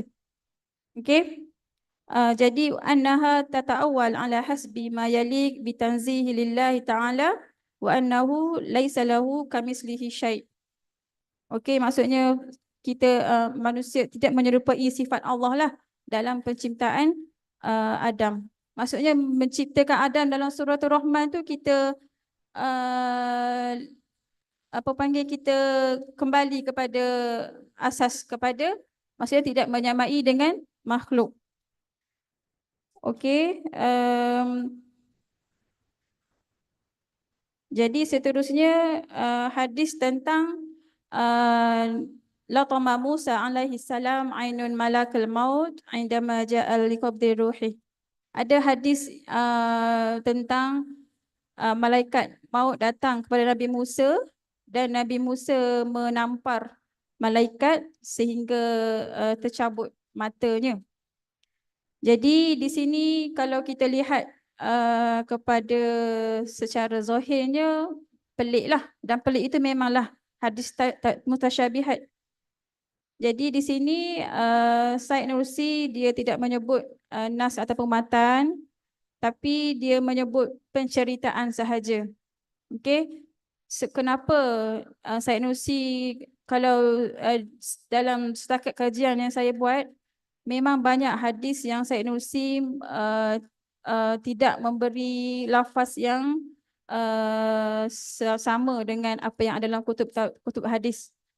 Tapi bila mana kita melihat balik kepada suasana dan asas macam mana ditulisnya Silah An-Nur ni, kita boleh nak fahamlah dengan tiada rujukan pada waktu itu, dengan keadaan Syed Nursi sempat juga menyertai World War I, Perang Dunia Pertama bersama dengan pelajarnya. Dan ketika itu juga beliau sempat menulis kitab juga. Jadi kita boleh lihat dengan tiada panduan, dengan tiada rujukan, tapi beliau masih mampu memberi takwil kepada hadis itu mengikut pandangan-pandangan para ulama. Okey, nak katanya ilmu beliau ni sangatlah tinggi, sangatlah berharga sehingga beliau masih mampu mengingat dan memberi panduan dalam Risalah An-Nur. Jadi berbalik kepada hadis tadi, iaitu hadis yang ditampar Nabi Musa menampar malaikat. Jadi dalam hadis ni ada dalam Sahih Bukhari lah cerita dia. Sedikit panjang. Okay, boleh rujuklah buku ni, dia punya sanad matan dia. Dalam Sahih, jadi di sini dikatakan bahawasanya menampar itu adalah simbolik sahaja. Wahia ta'liq al-ulama alaihi bainal haqiqah wal majaz. Okey, di sini Sahih Muslim yakni daripada Imam An-Nawawi mengatakan bahawasanya kenapa diberi tamparan sebegitu adalah kerana malaikat maut menyerupai seorang lelaki dan masuk ke rumah Nabi Musa tanpa meminta izin. Jadi mungkin dalam keadaan terkejut, dalam keadaan takut, dan ketika itu juga dia nak terus mencabut nyawa, lagilah terkejut deh. Jadi di situ majaz lah, maksudnya secara bukan hakiki menamparnya sehingga tercabut mata. Jadi di sini Syed Nursi memberi komen dengan mengatakan juga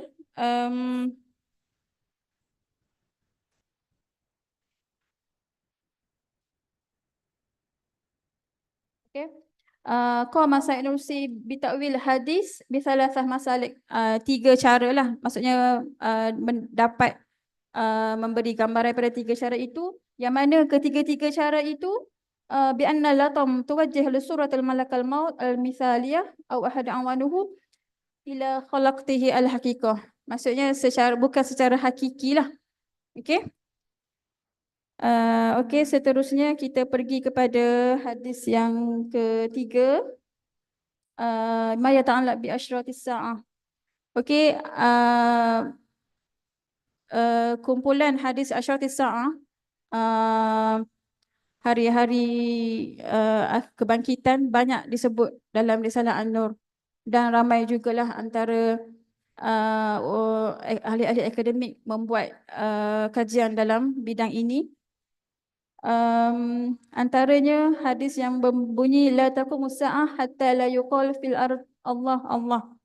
Maksudnya tidak akan terjadi hari kiamat sehingga adanya dalam bumi ini menyebut Allah Allah. Dan kita tahu dalam hadis yang lain pula ada Nabi cerita bahawasanya pada akhir zaman nanti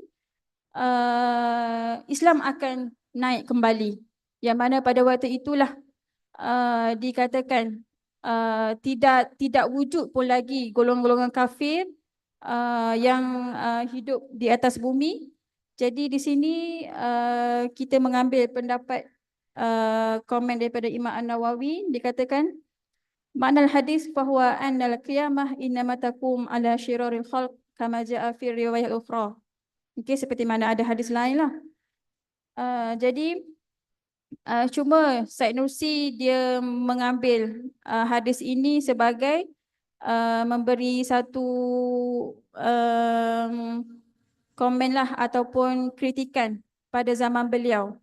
Dikatakan inna aktharan nas sayadkhulun ad-din al-haq ba'dama yaqtul Sayyidina Isa alaihi salam ad-dajjal fi akhir zaman.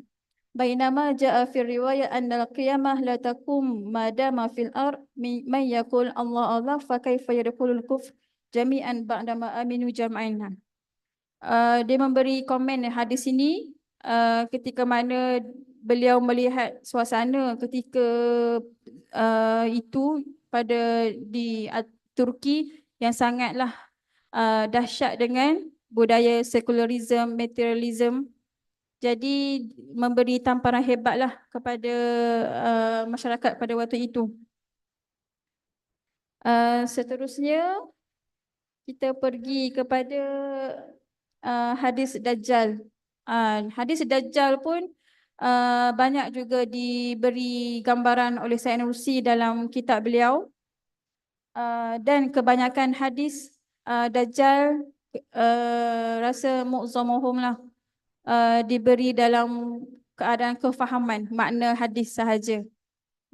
Sebab kita tahu kisah-kisah hari-hari kebangkitan ni dia berkait dengan bab-bab akidah. Jadi mungkin dengan memberi dalam keadaan memberi kefahaman sudut makna itu boleh menjelaskan lagi stand Syed Nursi kepada hadis Nabi. Jadi dikatakan wurida annal kam akhir zaman al-mustabdin wala siyama lid-dajjal jannah wa jahannam zaifatain. Maksudnya pada akhir zaman nanti Dajjal ni wujud dalam keadaan kita tak tahu mana satu jannah, mana satu annar.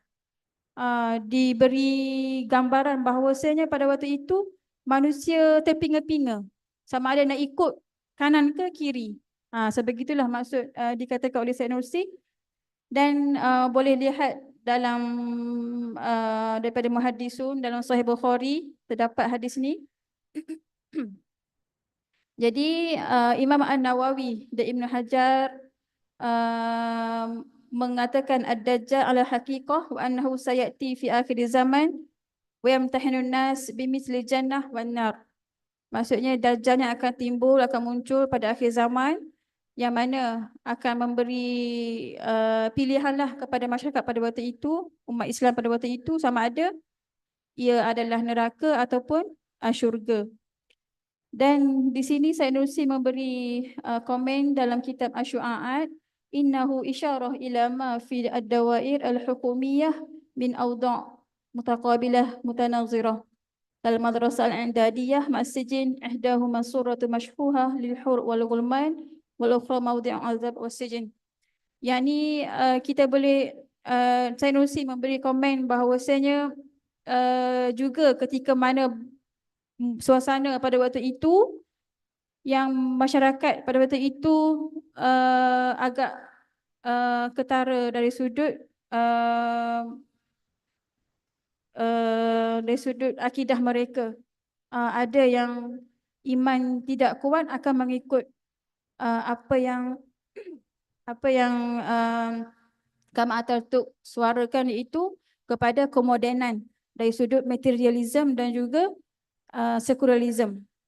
Jadi memberi panduan, Syed Nursi memberi gambaran bahawa pada akhir zaman, kalau hari ini pun manusia tak mampu untuk membuat pilihan antara nak kepada syurga ataupun neraka, apatah lagi pada akhir zaman nanti Ad-Dajjal yang kita hanya iman sahaja yang boleh membawa kita ke arah mana.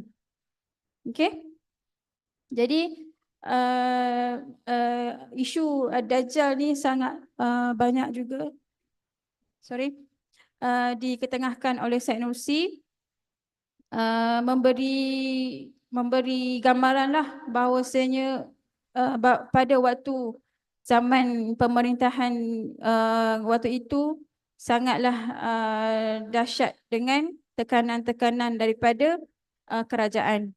Okey, hatta dalam satu kitab Al-Maktubat, Syed Nursi ada menyebut Satu masa beliau dibawa jauh daripada manusia dalam dunia pengasingan sebab tekanan daripada kerajaan Turki pada waktu itu, bila mana Syed Nursi dia tahu ada kelompok-kelompok yang nak menyebarkan Islam, terutama Datuk An-Nur.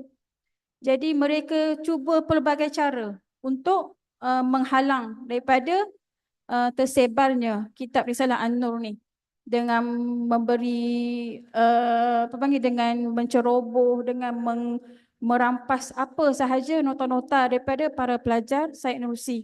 Sampai satu masa pihak kerajaan pada waktu itu mengambil Syed Nursi, meletakkan dalam satu tempat yang jauh, dunia pengasingan, sehingga dikatakan hampir, silap saya, 3 bulan ataupun 4 bulan beliau tidak jumpa dengan sesiapa pun.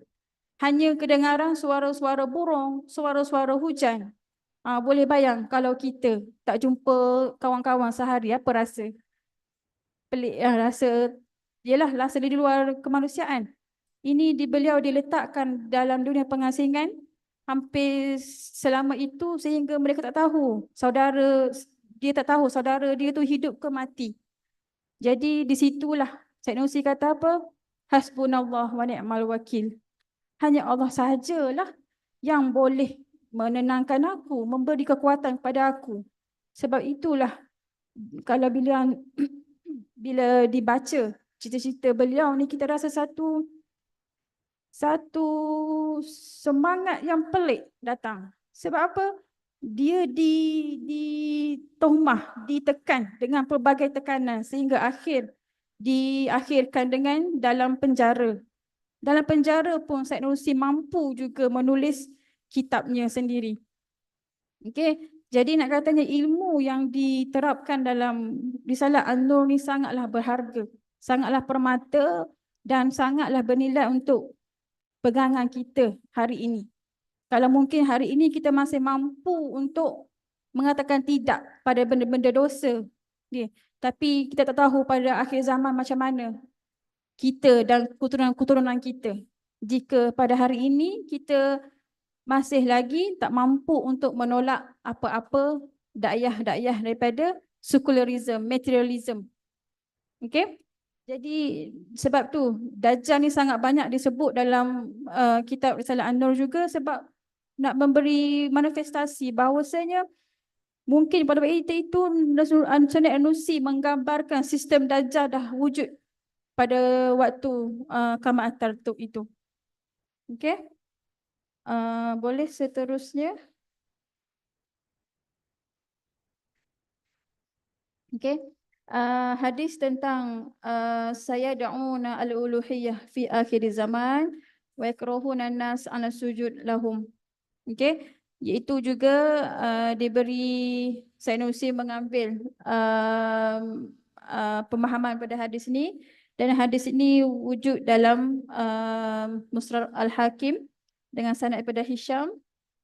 Okey, jadi boleh dikatakan di sini Syed Nursi memberi komen bahawa kama anna qaidan jahilan yang kuru wujudil malak yatasawwar fi nafsihi wal akharin naw'an minal malakiyah kullu hasbi hakimiyatihi kazalik allazina yakuduna mazhab at-tabi'iyyin wal madiyyin yatakhayyalun fi anfusihim naw'an ar-rabawiyyah kullu hasbi darajatihi fayasuqu dajjal ru'ayatihi li khidmati quwwatihi wa kad'ahum khudu' ubudiyah aw walitamassiliyah.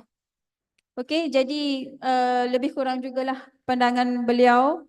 Okey, mereka yang mengikut al-mulhidin al-madiyah, fikrah al-mulhidin wa fikrah al-madiyah, pemikiran yang menolak Islam dan mengagungkan kepada materialism, kemodenan. Okey, sebab kita tahu pada waktu itu Kamat Ataturk sangat menjanjikan kemodenan yang mana masyarakat pada waktu itu lebih tertarik kepada perkara-perkara sebegitu. Jadi dengan penulisan daripada Syed Salah An-Nur ni memberi satu jalan dakwah lah kepada Syed Nursi untuk memberitahu bahawasanya pada masyarakat pada waktu itu bahawasanya segala kemodenan yang dijanjikan oleh Kamal Atatürk itu adalah khayalan semata-mata. Okey, khayalan, tiada yang memberi faedah kepada dunia dan akhirat masyarakat pada waktu itu. Tapi bila mana janji-janji itu ditaburkan, masyarakat pada waktu itu tertarik dan boleh menjadi benteng hanyalah iman sahaja. Iman sahaja yang boleh memberi benteng kepada tertariknya mereka pada waktu itu. Kerana itu bila mana penulisan Risalah An-Nur yang memberi gambaran kepada kita dekatnya dakwah Nabi sallallahu alaihi wasallam seperti mana yang dibawa oleh Syed Nursi sendiri. Okey, bukan senang kita nak menjauhkan diri kita daripada dunia-dunia moden yang menjanjikan kesenangan, keseronokan. Okey, kalau dakwah itu senang, semestilah kita semua ni Nabi sendiri akan confirmkan kita masuk syurga tanpa hisap. Okey, jadi dakwah ni sebab itu bila mana melihat kepada panduan-panduan yang diberi, yang dikomenkan oleh Syed Nursi, kita boleh lihat fikrah ataupun idea-idea oleh Syed Nursi itu menyamai ataupun menggambarkan dalam komen-komen daripada muhaddisin, para muhaddis sendiri. Okey, boleh? Saya rasa setakat itu penjelasanlah sedikit daripada saya untuk usaha yang sedikit sahaja ni. Okey, kita serahkan kepada pengerusi majlis, insyaAllah. The conclusion is to highlight that actually what has been provided by Syed Nursi is a guidance for us towards the end of the day. And the works here prove that Imam Syed Nursi is not creating or inventing something which is what do we call it? Not following the major line of the Ahlus Sunnah wal Jama'ah, but he is on the track. And the guidance is all guided by proper methodology of academic, Quran, Hadith, as well as the majority scholars of the Ummah. In addition to that, he is trying to provide some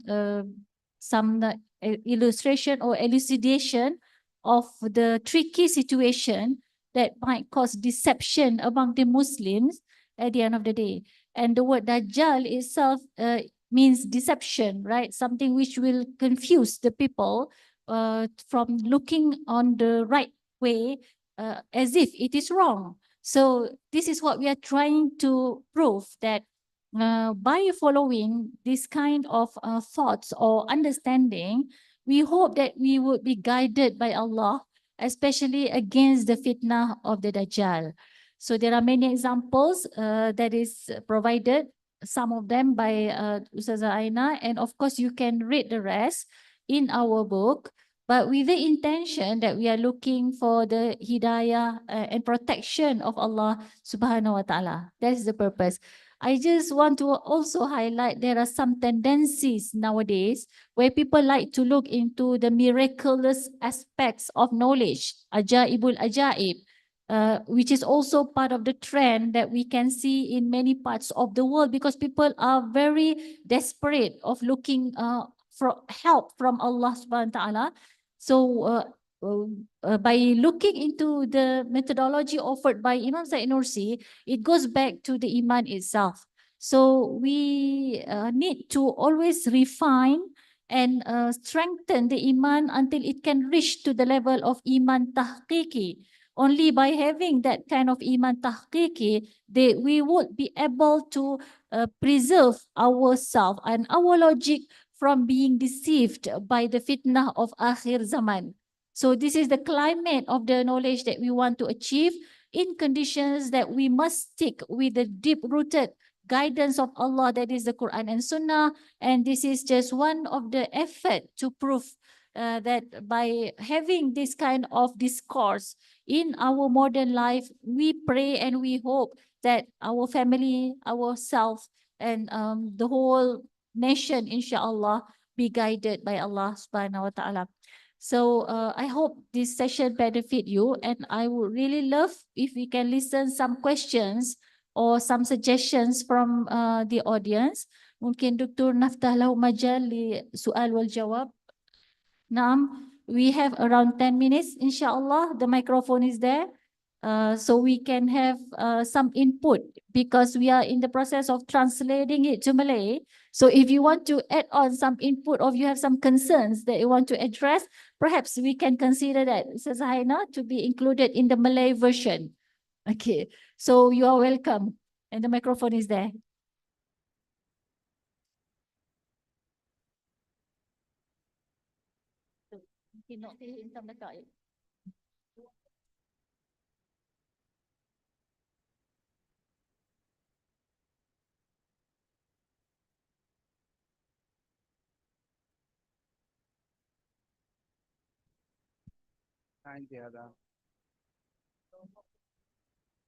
Okay, tak ada soalan?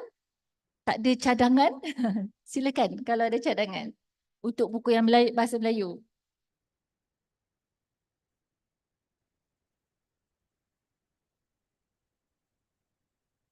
Tu ada mikrofon, silakan. Ada 10 minit, lepas tu kita habislah. 6.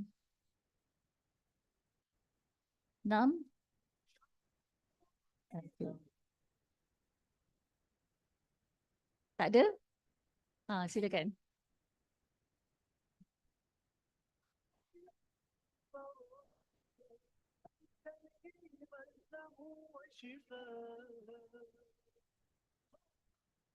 Ada on, dah on.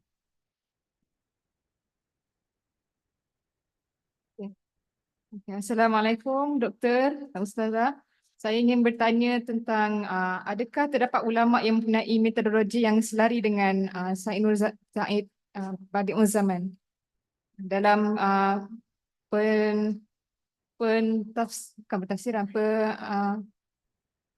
penerangan hadis. Perkataan Badi'ul Zaman adalah satu gelaran yang merujuk kepada pembaharu yang membawa kepada penyelesaian umat untuk era tersebut. Jadi walaupun dalil yang secara qat'inya tidak ada, tetapi ulama cenderung menafsirkan bahawa Nabi menjanjikan pada setiap kurun itu akan ada yang membawa kebaikan dan perubahan, dan mereka cenderung mengatakan Badi'ul Zaman itu sebagai tokoh-tokoh yang membawa perubahan tersebut. Jadi yang mengikat pada setiap 100 tahun ada pembaharu pun adalah ulama, walaupun nas secara zahirnya tidaklah mesti diikat 100 tahun. Kita dapat lihat manfaat yang dibawa oleh ulama yang terdahulu masih lagi diguna pakai sehingga sekarang.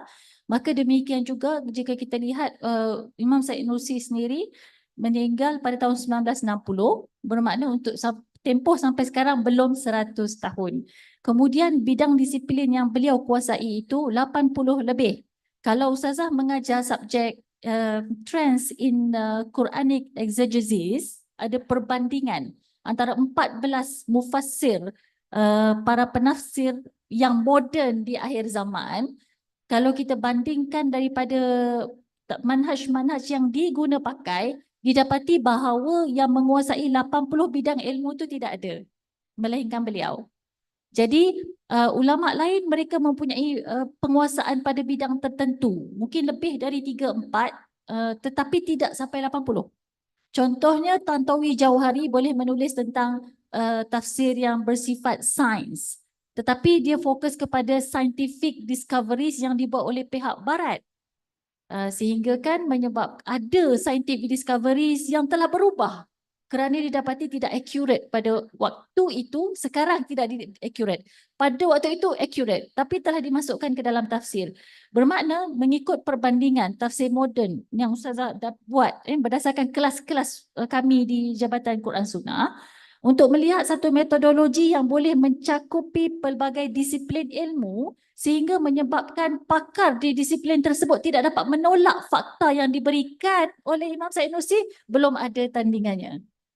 Boleh dicakap begitu. Tapi pada tafsir lain ada kelebihan masing-masing. Said Kutub, Fi Zilalil Quran, sosiologi dan politik, haraki ijtimai contohnya kan.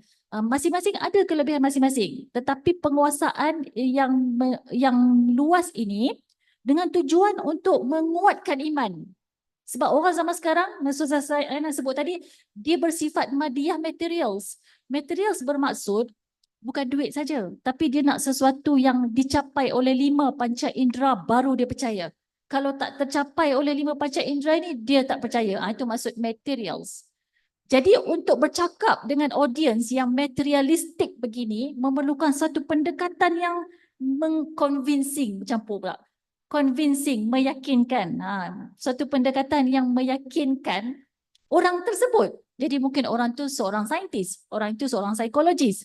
Bagaimanakah pendekatan itu boleh meyakinkan orang tersebut sedangkan ia datang daripada wahyu Al-Quran, memerlukan penguasaan ilmu dalam bidang tersebut. Jadi setakat ini belum ada yang mempertikaikan ilmu yang ditulis di dalam buku ini walaupun melibatkan angka spesies haiwan contohnya, spesies serangga di dunia ini contohnya, kerana beliau mempunyai kemampuan zakirah yang sangat luar biasa. Jadi pada waktu ditulis maka spesies haiwan yang dijumpai sekian juta, memang betul, memang tak bertentangan. Maknanya sampai kami di IRK, kami dapat keluarkan satu buku daripada kupasan Risalah Nur, Said Nursi, seorang daripada bidang psikologi iaitu Din kami sendiri, Prof Syukran, daripada seorang lagi psikologi juga, Dr. Intan Baiduri, seorang sosiologi, Dr. Azura, seorang daripada bidang bahasa Arab, Prof Akmal Uzairi, Deputi Dekan kita, dan kami daripada Quran, Sunnah, Hadis.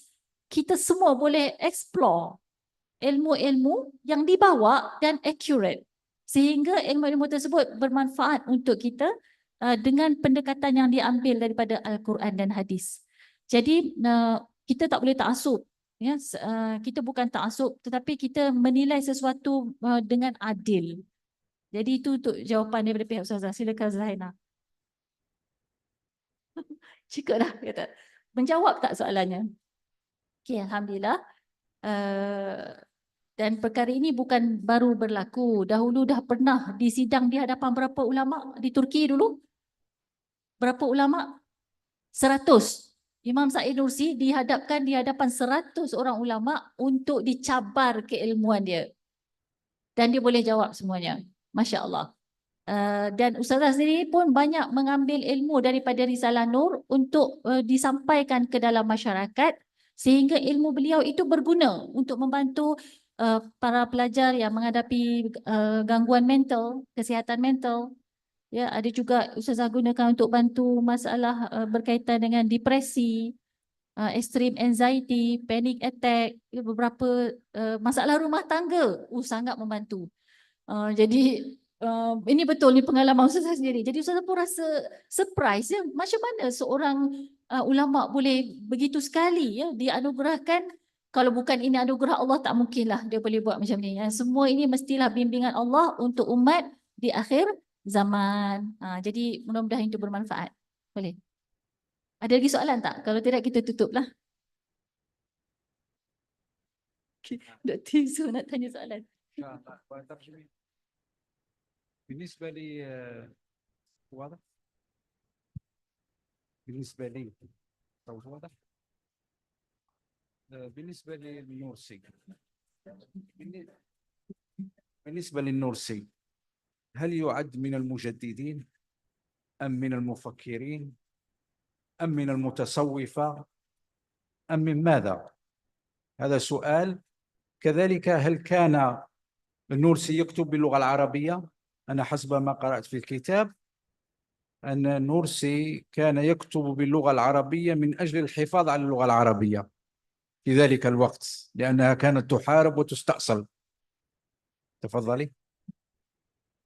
Okay, there are two questions addressed by Dr. Yusuf. The first question is whether Imam Rusi is a mufakir, is a thinker, is a mujaddid, is a reformer, or is a Sufi, mutasawwif. And the second question is about why he is writing in Arabic for the purpose of preservation of Arabic language, because during that time it was secular and there are people are trying to change the Arabic language. So I think to answer that question, Aina, would like to answer first? Okay, she'll try. Okay, sama ada saya universiti mufakirin, mujaddidin, mutasawwifin. Rasanya mujaddid, mufakir. Walakin fi mutasawwifin, sebab ramai yang komen juga saya baca Google, ramai yang kata dia ahli tasawuf. Tapi sebenarnya kalau kita baca banyak pendapat beliau juga tidak menyetujui apa yang tarikat Naqsybandiyah yang berlaku pada waktu itu. Okay, beliau juga mengatakanlah pada masyarakat bahawasanya tarikat sebegitu salah. Sebab apa? Dia lebih kepada pemakaian berlebih-lebihan dalam beribadat. Okay, sedangkan dalam syariat Islam dah ada dah panduan-panduan. Kalau contoh nak berdoa terus kepada Allah. Okay, tiada yang ada perantaraan. Okay.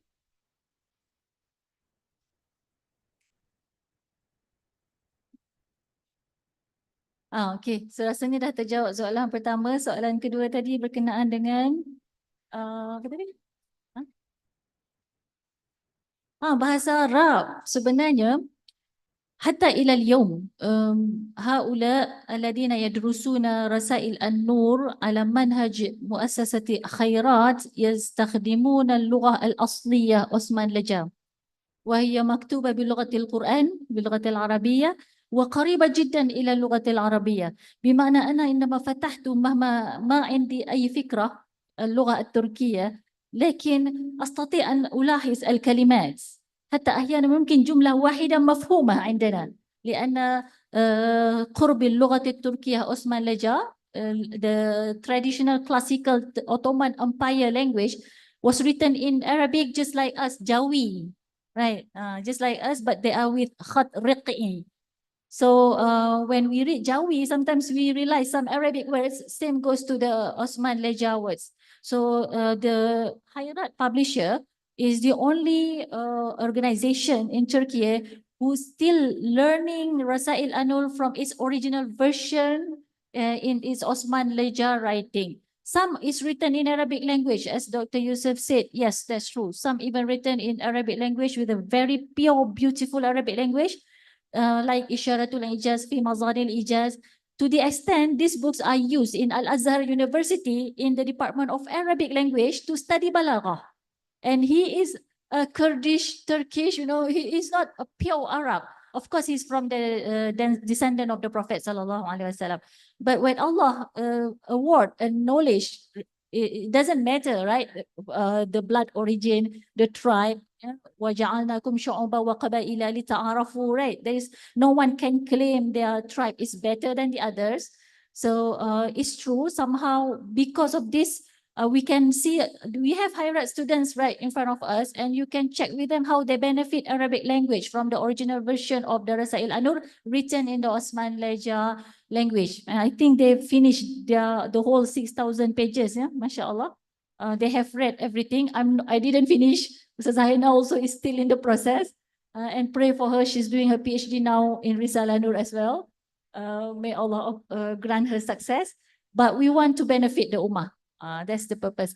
أظن نحن أجبنا سؤالكم Dr. Yusuf.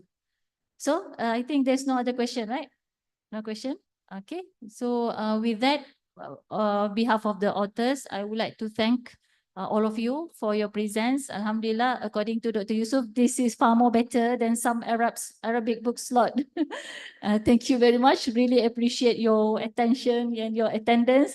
We hope that the session benefit all of us, especially in strengthening our iman towards the end of the day. And we also hope that we can guide other people as well, yeah, to be on the right path, so none will be deceived by the Dajjal, insyaAllah. Would you like to say anything?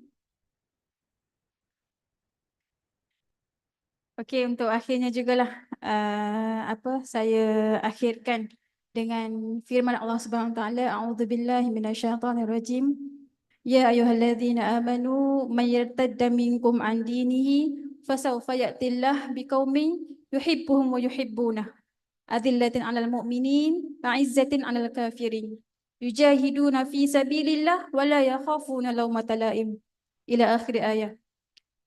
Ayat Quran ni walaupun pada waktu itu diturunkan kepada zaman setelah wafatnya baginda sallallahu alaihi wasallam, iaitu bila mana dikatakan, wahai orang beriman, man yartadda minkum, jika kamu keluar daripada agama kamu, fasawfa ya'tillah, Allah akan memberi datang, fasawfa ya'tillah biqaumin yuhibbuhum wa yuhibbunah, satu kaum yang mereka mencintai aku dan aku mencintai mereka.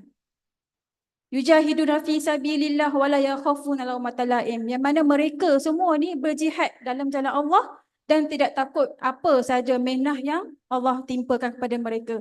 Nak katanya boleh memberi panduan kepada kita pada hari ini bahawasanya Islam itu sangatlah memerlukan kepada mereka yang mencintai Islam.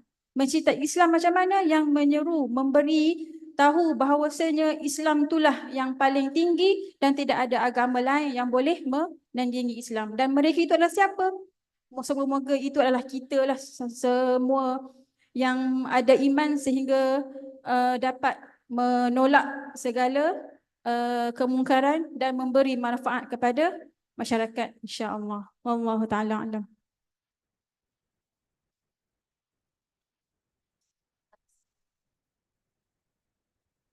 الحمد لله رب العالمين. أتينا على النهاية إن شاء الله. نشكر دكتورة روضة الفردوس والأخت نور عينة، نشكرهما على هذه الإجادة والإفادة حول النورسي وعلاقته بالحديث النبوي الشريف. نشكرهما مرة أخرى ونقول الموفق من وفقه الله سبحانه وتعالى. والسلام عليكم ورحمة الله تعالى وبركاته.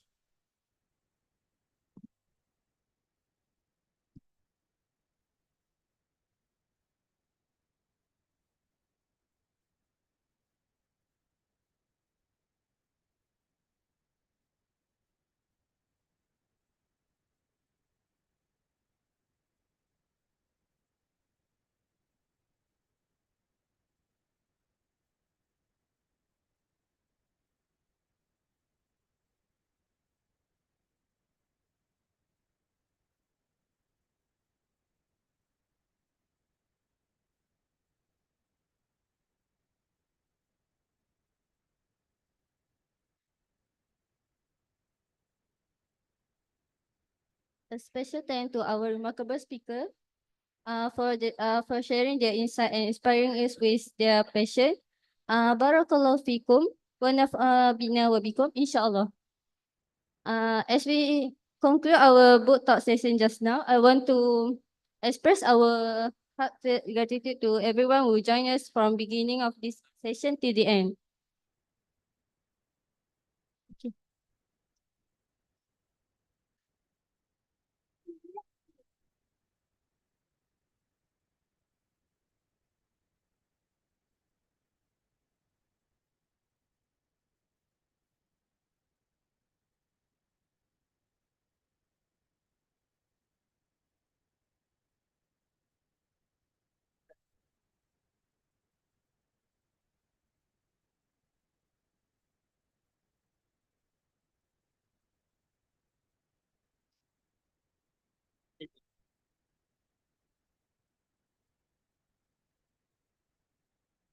Okay, after this, we will have a pop quiz and lucky draw session. So audience who want to participate, please fill the seat at 5 p.m. as we will begin the quiz and lucky draw activities.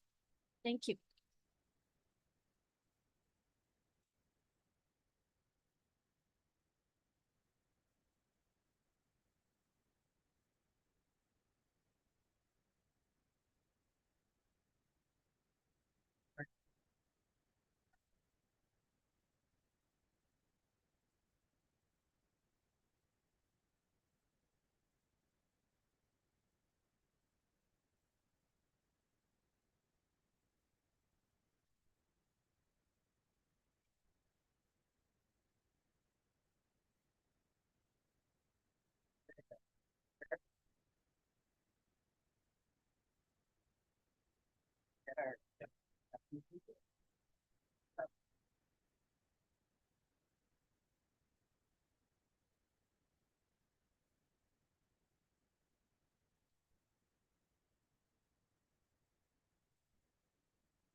When I was young, I was a fool. I was blind, didn't know any better. I was afraid I made too many mistakes, and you'd only look at me as a sinner. No matter how much I would try, all the walls I put up always shattered until your mercy conquered me. Oh, my love, you know I love my insecurities. You keep them here far away. Oh, my love, you hide all of my sins and impurities. You call me back when I go astray. Whatever I did, whatever I said that's wrong, it was only because I was fed up. I thought I could do it all strong, but it turned out I wasn't so clever. No matter how much I would try, all the walls I put up on the shattered until your mercy conquered me. Oh, Lord, you know I love my insecurities. You keep them hidden far away. Oh, Lord, you hide all of my sins and impurities. You call me back when I go astray. Every time I reflect on your blessings, in a thank you enough if I try. If I praised you like the angels until the end of time, it's not enough to deserve all of your love.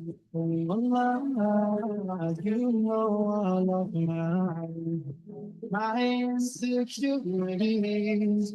You keep them hidden far away. Oh, love, you hide all of my sins and impurities. You call me when I go astray.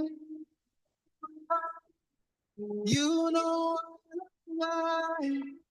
my insecurities, and you keep them hidden far away. Oh, Lord, you hide all of my sins and impurities, and you call me back when I go astray. Oh, Lord.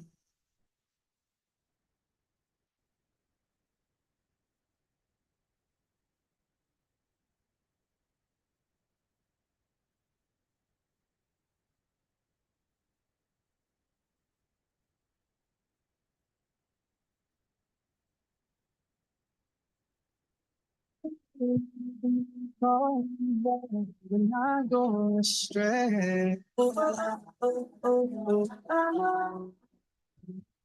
And you are my life. Oh, oh, oh, oh, oh, oh, oh. Oh, oh, oh, oh, oh, oh, oh, oh. Oh, oh, oh, oh, oh, oh. And you are my love. When I reach the final chapter, I know it's only you that matters. So I give it my all, 'cause I stand alone that day. You are the love I need, the one who has guided me, and you know my destiny, for you are the light.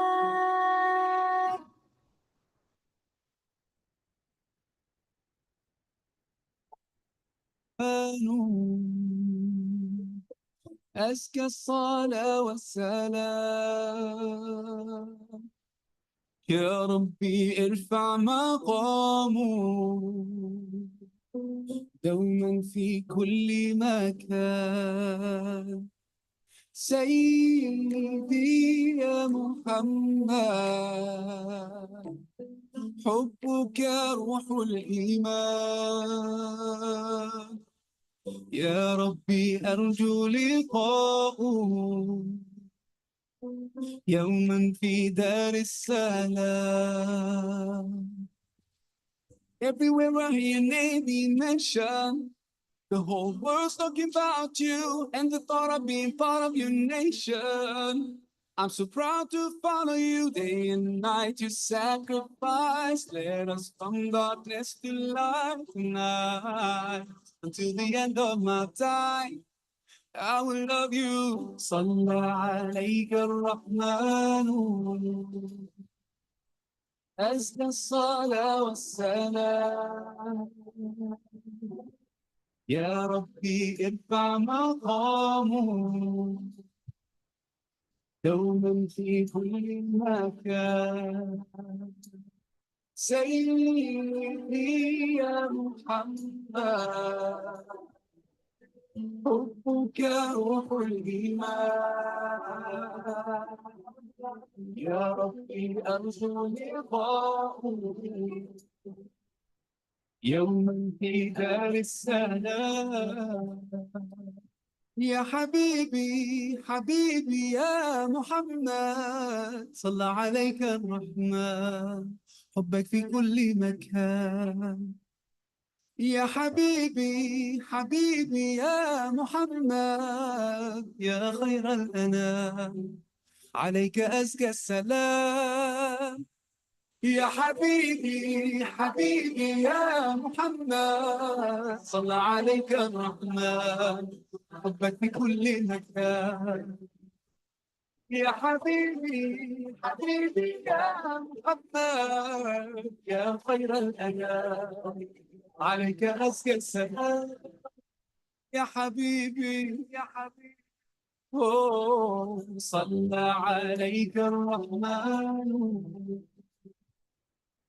أزكى الصلاة والسلام يا ربي ارفع مقامه دوما في كل مكان سيدي يا محمد حبك روح الإيمان يا صندوق وسلم تسليما.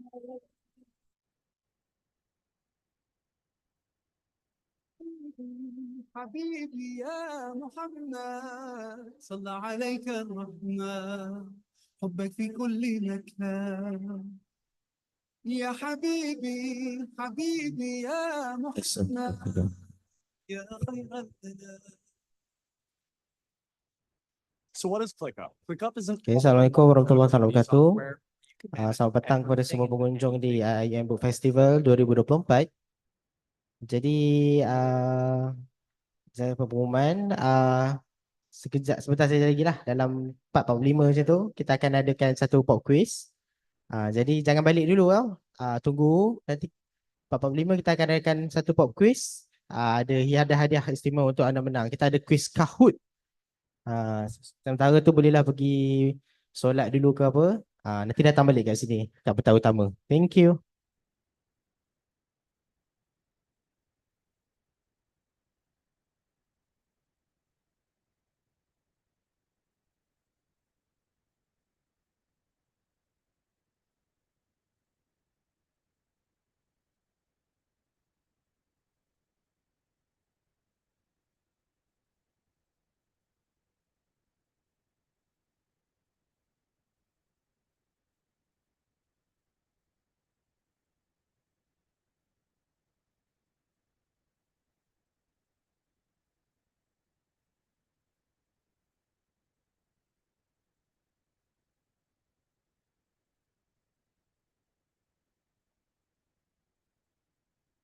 Bagi separuh pertama 2024, kita berjaya meraih pelaburan yang diluluskan 160 bilion ringgit, melonjak ketimbang 135.6 bilion ringgit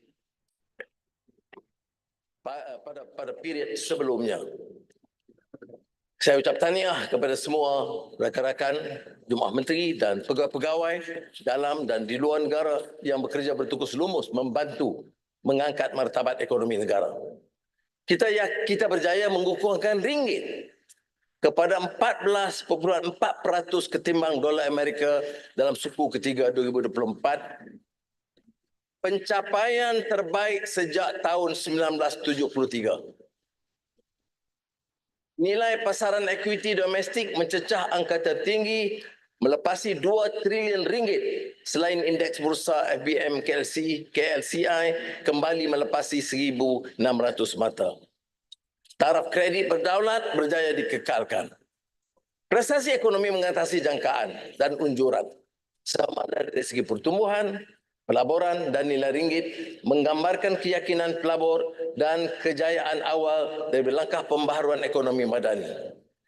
Dengan itu, KDNK 2024 diunjur lebih kukuh antara 4.8 hingga 5.3% ketimbang 4 ke 5% sebelumnya. Tahun depan, kita yakin ekonomi berkembang, insya-Allah kukuh antara 4.5 hingga 5.5%. Didukung langkah strategi belanjawan madani ketiga 2025. Tidak dimungkiri kenyataan bahawa kejayaan ini selain dari perkembangan serantau dan dasar fiskal. Namun kita tidak boleh khayal dengan kejayaan-kejayaan ini seandainya menyimpang daripada komitmen atau iltizam kepada agenda perubahan dan reformasi. Budaya selesa, culture complacency, mudah serbuai dengan pujian mesti dihentikan. Belanjawan madani ketiga justru itu akan mengimbau perihal menerusi ekonomi madani, perihal mengislah lebih tegas, perihal menghapus karenah birokrasi, perihal menaikkan gaji dan pendapatan, dan perihal menangani kos sara hidup. Walhasil, segala ikhtiar yang dibentang hari ini adalah untuk menyusul setiap penanda aras ekonomi madani dengan 3 tumpuan, iaitu membugar ekonomi, menjana pertumbuhan, dan mensejahtera rakyat. Bagi menjamin perubahan, tekad reformasi yang dianjurkan mesti terpasak kemas dengan keyakinan bahawa ia mesti diperhebat dengan mencakup langkah-langkah pembaharuan fiskal yang lebih segar dan agresif, memungkinkan rombakan institusi, meningkat tahap keupayaan dan ketangkasan serta mutu perkhidmatan kepada rakyat. Justru itu, Akta Kewangan Awam dan Tanggungjawab Fiskal FRA telah menetapkan penanda aras yang jelas terkait pengurusan hutang dan defisit fiskal. Hutang akan terus meningkat selagi tidak dikurangkan defisit. Maka langkah-langkah tegas dan berperingkat telah diambil oleh kerajaan bagi mengurangkan kadar defisit secara konsisten daripada 5.5% 2022 kepada 5% 2023, seterusnya anggaran 4.3% 2024 dan unjuran 3.8% 2025. Atau dengan arti kata lain, yang banyak mengelirukan tentang jumlah hutang. Hutang terkumpul, hutang lama. Hutang baru, itu yang kita kurangkan. Saya terjanjikan kita tidak akan menambah hutang. So, dengar baik-baik. Yang saya sebut ialah tahun 2022 kerajaan berhutang 100 bilion ringgit. 2023 kita kurangkan ke 90 bilion ringgit. Tahun 2024 dianggap dikurangkan kepada 85 bilion ringgit. Dan unjuran untuk tahun depan 2025 dari 100 bilion kita kurangkan ke 80 bilion ringgit. Ini maknanya pengurangan hutang yang jelas dan bertanggungjawab. Dan ini bermakna apabila dapat dikurangkan kadar defisit dan pinjaman baru secara berperingkat setiap tahun, membolehkan kita mencapai jangka sederhana FRA, iaitu defisit fiskal pada 3% dan paras hutang di bawah 60% KDNK. Pada tahun ini, kutipan hasil diunjur semula lebih tinggi daripada unjuran awal kepada 322 bilion ringgit ketimbang 308 bilion. Kerajaan juga menjangkakan kutipan hasil tahun 2025 terus meninggi kepada 340 bilion ringgit. Maka kita bersyukur dan terima kasih kepada custom dalam LHDN. Tapi kita bersyukur peningkatan hasil yang nyata. Kendati pun begitu, asas hasil masih rendah. Malaysia menggunakan sistem percukaian, pengutipan hasil antara terendah di Asia, sementara perbelanjaan subsidi memuncak ke paras tertinggi di rantau Asia. Kita harus menangani kemelut ini. Asas cukai perlu diperluas. Cukai yang dipungut masih terendah. Saya sebut tadi, yakni 12.6% kepada KDNK pada tahun 2023 ketimbang Thailand 16.1%, Filipina 14.1% dan Singapura 13.7%. Kita menanggung subsidi, insentif dan bantuan kepada rakyat mencecah 80 bilion ringgit tahun lalu. Subsidi dan bantuan kepada rakyat mencecah 80 bilion ringgit. Dia tidak jadi masalah. Masalahnya ialah bila dinikmati oleh golongan maha kaya dan warga asing. Dari 80 bilion itu, sebahagiannya dimanfaat oleh maha kaya dan warga asing. Dan ini harus diluruskan. Arakian, reformasi fiskal tahun depan akan lebih agresif mencakup peluasan hasil cukai secara progresif dan penyasaran subsidi kepada majoriti rakyat yang memerlukan. Penambahan dan penambahbaikan cukai jualan dan cukai perkhidmatan. Maka bagi maksud menambah hasil dan meluaskan asas percukaian, maka cukai jualan dan cukai perkhidmatan SST akan dilaksanakan lebih progresif tetapi tidak membebankan rakyat awam. Cukai jualan tidak akan dikenakan ke atas barangan makanan asas yang digunakan oleh rakyat. Cukai jualan akan dikenakan ke atas barangan bukan keperluan asas seperti barang premium yang diimport, ikan salmon, avocado. Yang ramai yang bawa belah sini, belah sana makan. Nah ini harganya akan lebih tinggi bila kita laksanakan. Skop cukai perkhidmatan akan diperluaskan meliputi perkhidmatan komersial antara perniagaan seperti perkhidmatan kewangan berasaskan fee. Bagi memastikan kelangsungan perniagaan,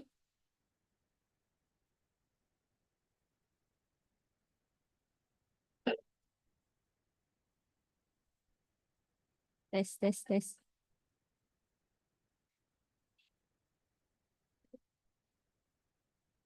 kerajaan akan melaksanakan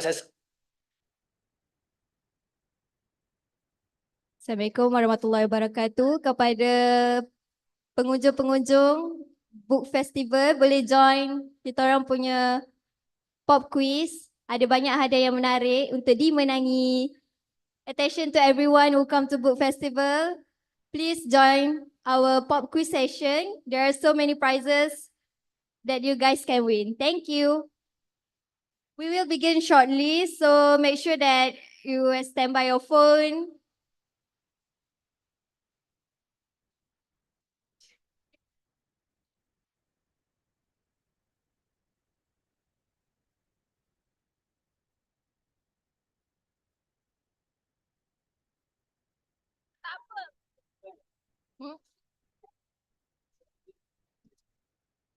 Mari-mari yang tengah tengok-tengok buku tu, yang rasa macam nak memenangi hadiah ke, mari sini.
Okay, dekat skrin di hadapan ni dah tertera QR code and game pin.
Oh, Sarah tengah buat.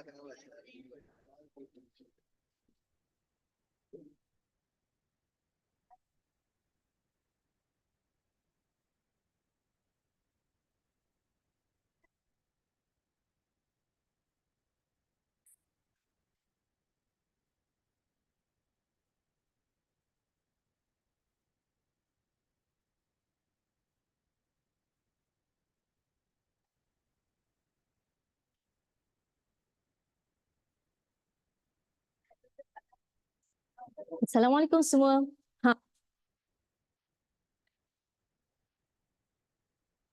Farha ada satu tip nak share ni. Siapa yang ikut tip ni, insyaAllah. Jom. Kita ada pop quiz.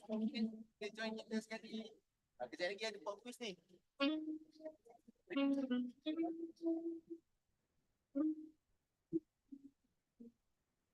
Kepada pengunjung-pengunjung yang baru tiba, diminta atau jemput untuk menghadiri our session for pop quiz. There are a lot of prizes waiting for you. Tertera di hadapan ni ada QR code and game pin. Make sure you guys join because there are so much prizes that you can win. Yang baru tiba masih lagi sempat untuk join pop quiz session. Tak lama pun, insyaAllah.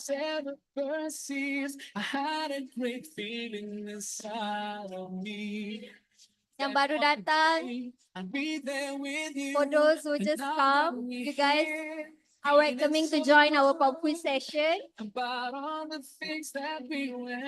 Kalau siapa yang tak dapat scan QR code, you guys can search Kahoot and enter the game pin. Our game pin 575408. Alright, Assalamualaikum and good afternoon to all. Selamat datang kepada para pengunjung IIUM Book Festival 2024. Okay, yang mana baru datang? Brothers, sisters, okay, dekat main stage area sekarang ni tengah berlangsung pop quiz. Pop quiz tentang apa? Kalau nak tahu kena datang join sekali.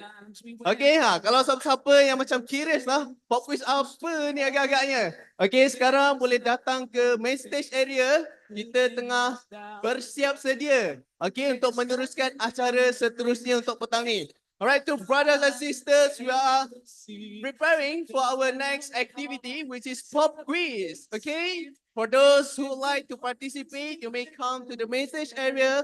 We have the QR code. Okay, for those who cannot scan the QR code, please listen carefully. Okay, the game pin is 575408. Okay, you got it? It's a 6-digit number. Let me repeat it. 575408. Okay, we have 20% already. Kita ada 20 orang lagi. Ada lagi tak nak join ni? Kalau tak, kita nak mula sekarang. Semua dah bersedia? Are you ready? Alright, okay, 22 people. Alright, come on, come on. Let's keep it up. Okay, sekarang pukul 4.36, 4.36. Let's wait for a few more minutes. Kita tunggu sampai 4.40 minit petang. Baik tak saya hari ni? I'm too kind, okay? Saya nak semua orang participate. Let's give everyone the chance to win the mysterious prizes. Alright, okay. 23 people. Masya Allah. Ramai yang excited sebenarnya. Ni agak-agaknya kali keberapa dah join?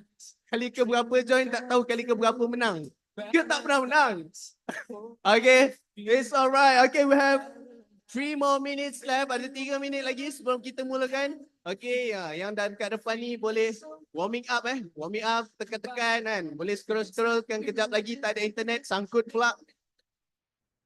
Please with us too. It's not a dream, this is so true. Okay, tak apa. Nak bayar dulu. Yang mana tengah berurus niaga tu, tak apa, teruskan dulu. Kita ada 2 minit lagi sebelum kita mulakan acara kita seterusnya. Alright, for those who just come in, we are preparing to proceed with our next session this evening. Okay, we have pop quiz going on now. Alright, so for those who just come in and would like to participate, okay, you may scan the QR code on the screen. Okay, if you couldn't scan the QR code, let me read the game pin aloud. Okay, so it have 6 digits number, which is 57408. Okay, let me repeat. 575408. Okay, alright, kita dah ada 25 orang. Okay, we have 26 people joining in. Okay, keep coming guys, keep joining. Okay, lagi 2 minit. Lagi 1 minit. Okay, 1 more minute left. Another 1 more minute. Come on, hurry up. Okay, jangan lepaskan peluang untuk memenangi hadiah-hadiah yang istimewa. Okay lah, kita bagi peluang jugalah abang-abang, kakak pempamir ni kan. Dia duduk je tak buat apa. Jom join sekali. Okay, saya ulang dia punya code sekali lagi. Kod dia adalah 575408. Alright, the code is 575408. Okay, baiklah. Our technical team, are you ready? How about our participants? Are you ready? Let's begin. Dun, dun, dun.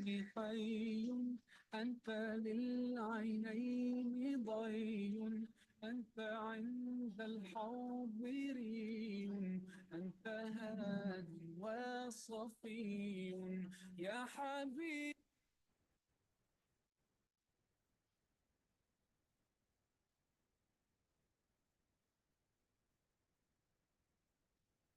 Okay, we have 29 people joining in.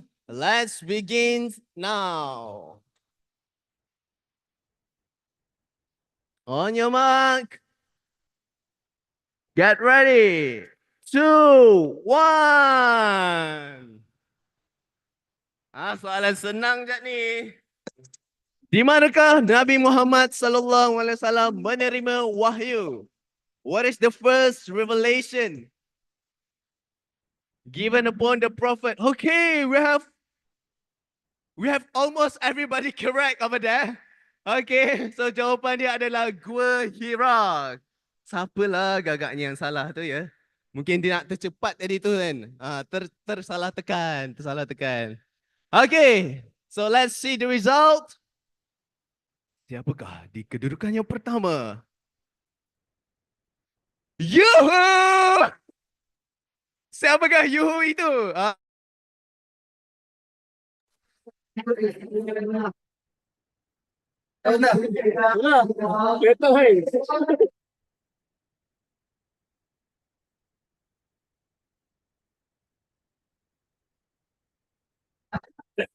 Letak ni.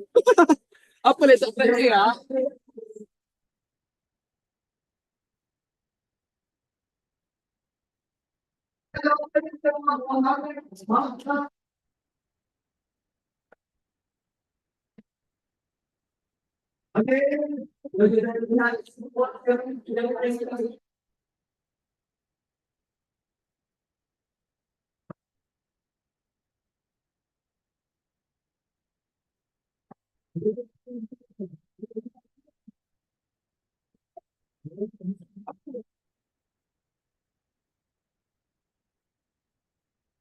Besok ada lagi. Rebek ni. Tak ya. Tengok ni. Aduh, macam mana ni?